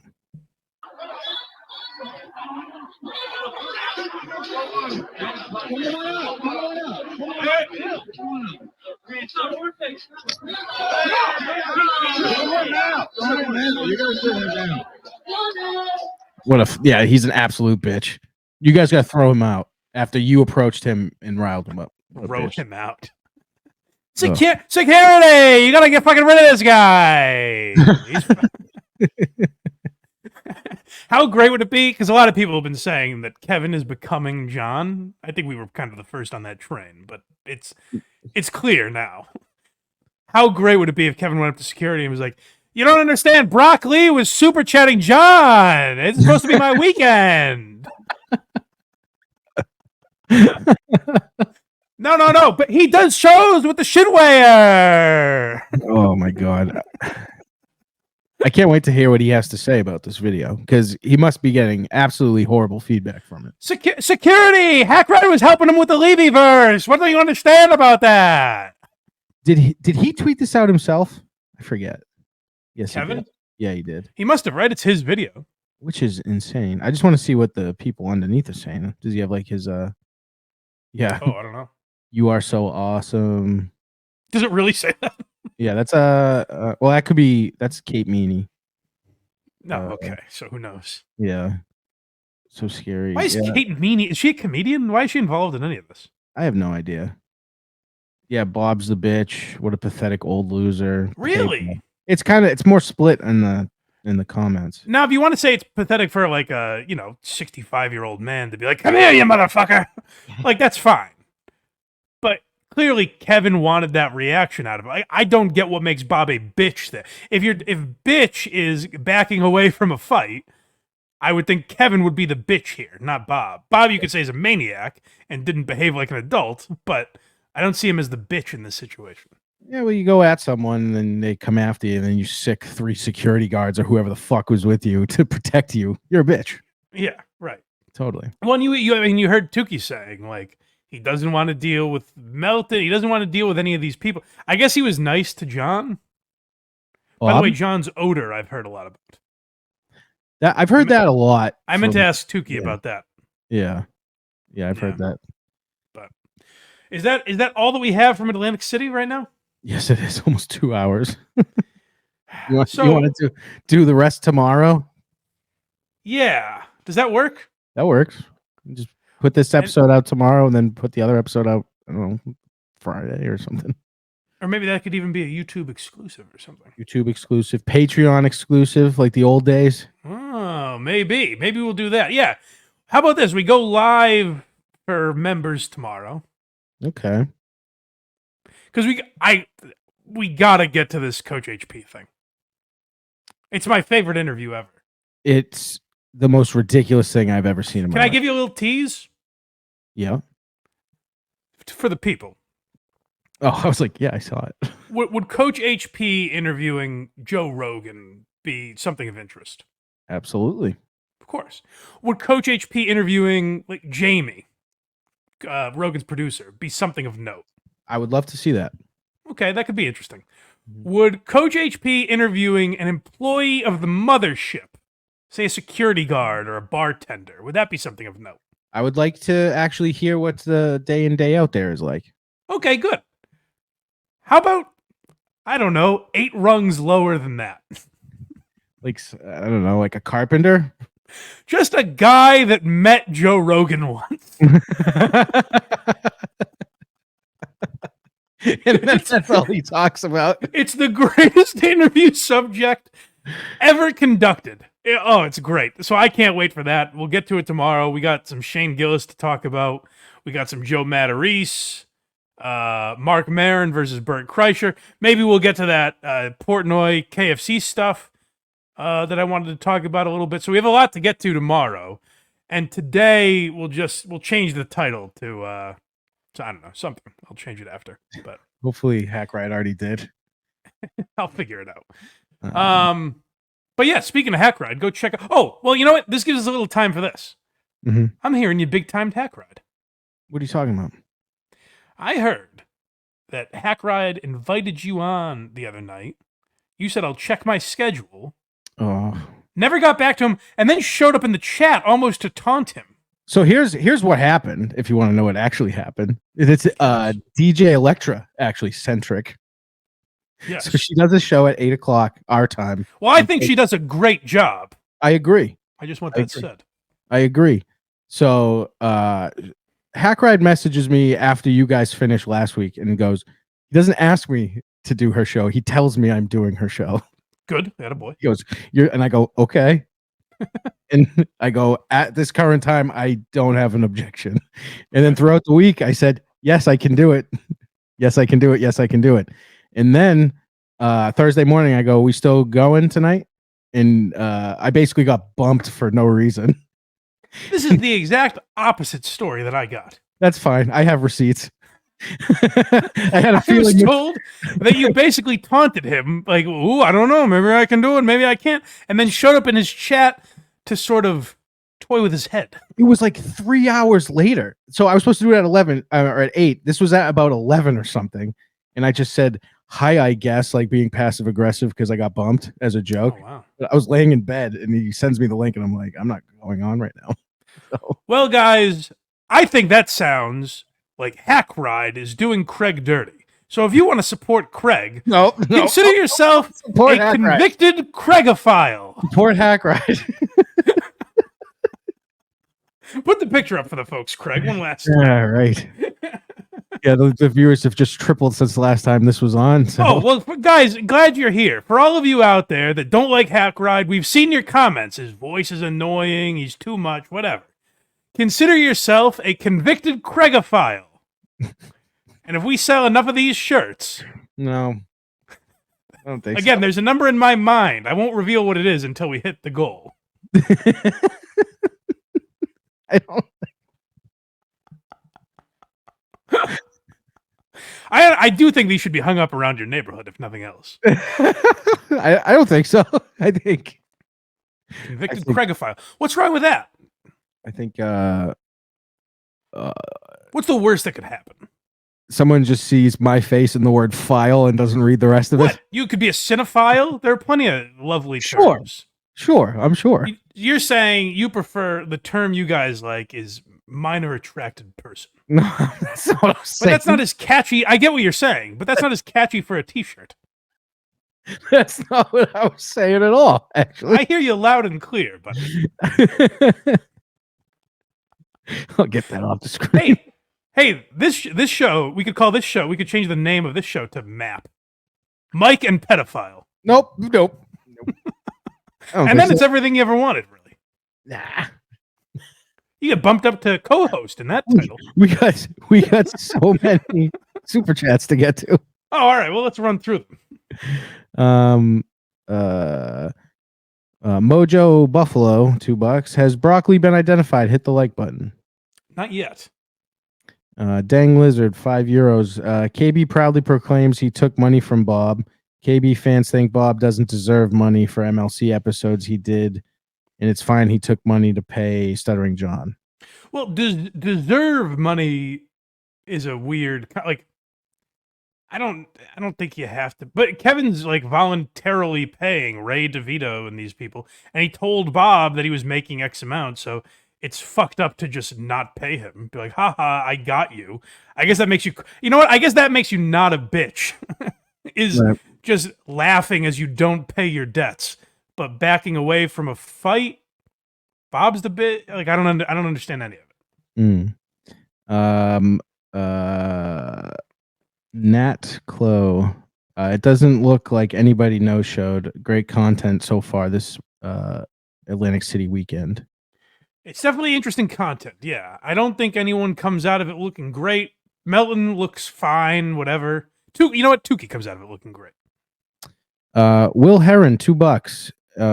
Esi mi Miguel no ojos. It's in Spanish. Damn straight. Yep. Joe Collins, $2. A security guard subscribed to Melton's channel. That's what Melton said. I don't know if I bought that story, but maybe that's why they got fired. Maybe. So Melton told a story of like they're describing why John is so angry and everything. Mm-hmm. You know what? Now that I'm saying it, I kind of do believe it because I'd be interested. Right. So they're describing the security guard what happened. And they're like, "Oh, John does this show and he rants about people that troll him." And the guy goes, "What's your show?" And Patrick says, "Nobody likes onions." And he goes, "I'll subscribe. I'll check it out tomorrow." Or she, maybe. I don't know which one it was. But That'd be great if it was a woman. I'm a fan. Now she's in John's chat. Yeah, fuck you. Dawn for $2. John left halfway through Gino's set. boy, what the amount of N words he must have missed. No kidding. Janet the evil lawyer, $2. John counts beers like people count dog ears. That's very funny. Janet again. Vince doesn't have his teenage boy filter on, so you can actually see what shit he actually looks like. Yeah, it's too bad. Turbo 7049, $5. Your words just hurt Tookie. He loves you more than a friend. I don't even remember that. What did we say about Tookie? I love Tookie. I don't know. Joe Collins, $2. Bob confronted Kevin and Kevin ran. I think Kevin confronted Bob and then Kevin kind of yeah, but Kevin did like run away like a little girl. You know, like I don't get where Kevin comes out the winner in that exchange. I don't either. I guess Bob reacting violently and getting thrown out, and probably maybe he's banned from MGMs for life, which sucks. That's not a great look for a professional comedian. But why would Kevin give a fuck about that? Like if Kevin's wondering about who looks like more of a bitch, it's Kevin. It's always Kevin. Like Kevin is a whiny bitch. Like does he not realize that? The word bitch is so perfectly attributed to Kevin. All he does is constantly whine and bitch about what other people are doing, how much money other people are making, what someone is paying this person versus paying Kevin. Like these are bitchy things. If you Google bitch, the first couple examples it gives you are things Kevin does. Right. Constantly worrying about other people's money is a bitchy move. Right. James Boyd, $5. KB was yelling, "You don't want anything of this" at Melton and Tookie. Oh yeah, you don't want none of this, or you don't want any of this. And finally, Nick West, $2. That picture is far too skinny for Craig. Shut up. Well, Craig asked Hackride if he could make it look more appealing to kids that see it. No, it's just fresh off a haircut. So my beard. He said like if people, if dads want to get this for their kids or something. Yeah, no, it was fresh. It was fresh off a haircut. And then Craig said, "Hi, Devin. Hi, Alexandra." So one other piece of business, kind of related to John in a way, that Hackride wanted me to bring up. Hackride mentioned to me, and I wanted to bring up on the show. So, do we have I thought Hackride and Electra were like moderated our chat. Do they not? Hackride was in here. Oh no, he's back now. Actually, do we need a moderator?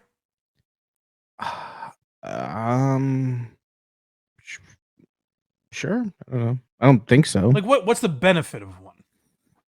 Potential content for like 5 seconds if they fuck up and block somebody. I don't know.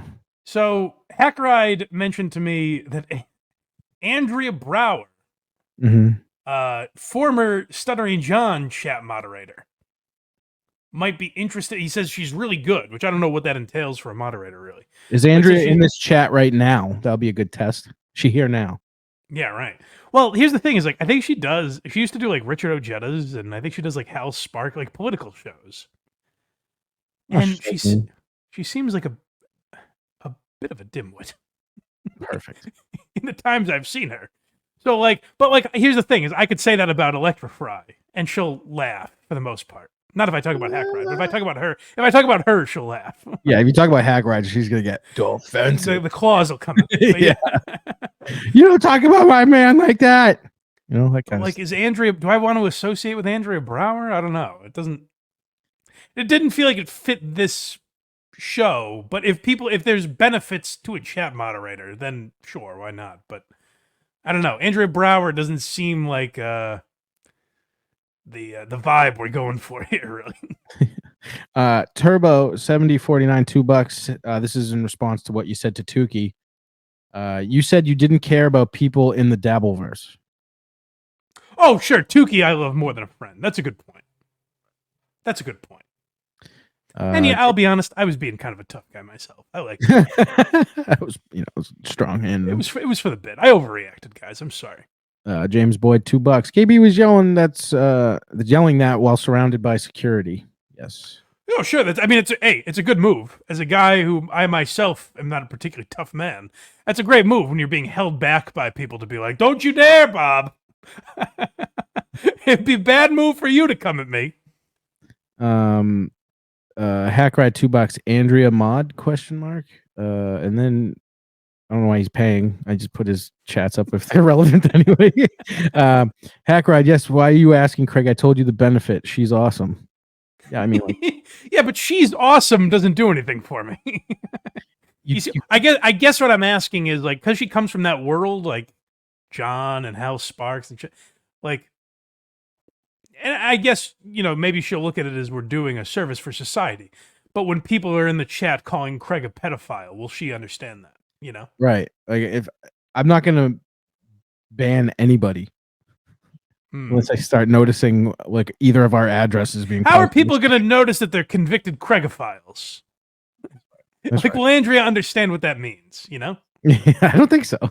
I guess that's my question. Is Andrea doesn't know this show at all? So does that make sense to have someone as a moderator? But I figured we could air that out on air. I think that's the best way to do it generally, Yeah. And then we'll get feedback if people are interested. Well, Mike just cost me a mod. Thanks. That was from Hack Ride. Why? What does that mean? I don't know. Well, so if I said something there that I don't even remember that's going to offend her, then that's a reason she shouldn't be doing it. Yes. Because I don't even know what he's referring to, but if I already said something that's going to bother her, then she's definitely out. No chance. That doesn't make any sense to have that. I just sent Hack Ride the link if you want us to send her for a second. Oh, but the other reason I wanted to mention it on the show is like, I'd almost rather someone that's a fan of the show. If someone that knows the show is interested in doing it, maybe that makes more sense. It's like principled uncertainty or something. Someone that's always here. Well, he's got a lot on his plate, but yes, someone like that. Yeah, someone like that is an example. Yeah, but I don't know. Did Hack Ride say you wanted to come in, or are we just waiting for nothing? I just sent it, so you can do the thing. You end the show. You end the show. All right. Blindmike.net is where you go for all the links that we've been talking about today. If you want to watch this show, well, I don't know where tomorrow's episode is going to be. So the best way to find out is to subscribe to everything and turn your notifications on. Whether it's wherever you get podcasts, Apple, Spotify, Google Play, right here on YouTube. Tap that notification bell, like this video, comment, share, subscribe, all that stuff. But yeah, turn your notifications on all platforms, including Patreon and YouTube members, and you'll know when we do tomorrow's episode. Or just support the show for free. We appreciate that as well. And Craig has relaunched, after a hiatus, his gay porn podcast. Oh, it's like, what the fuck are you talking about?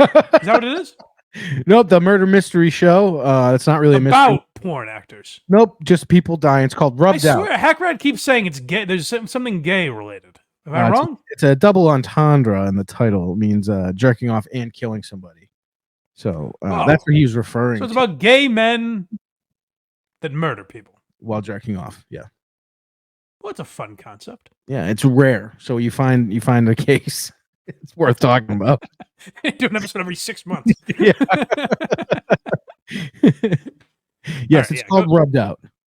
Rubbed Out, very good show.org. If you like the format of Why You Laughing without all the research and prep work. Moderate research and prep. No, go check out Craig, support the boys over there. I haven't seen the Very Good Show boys in a while.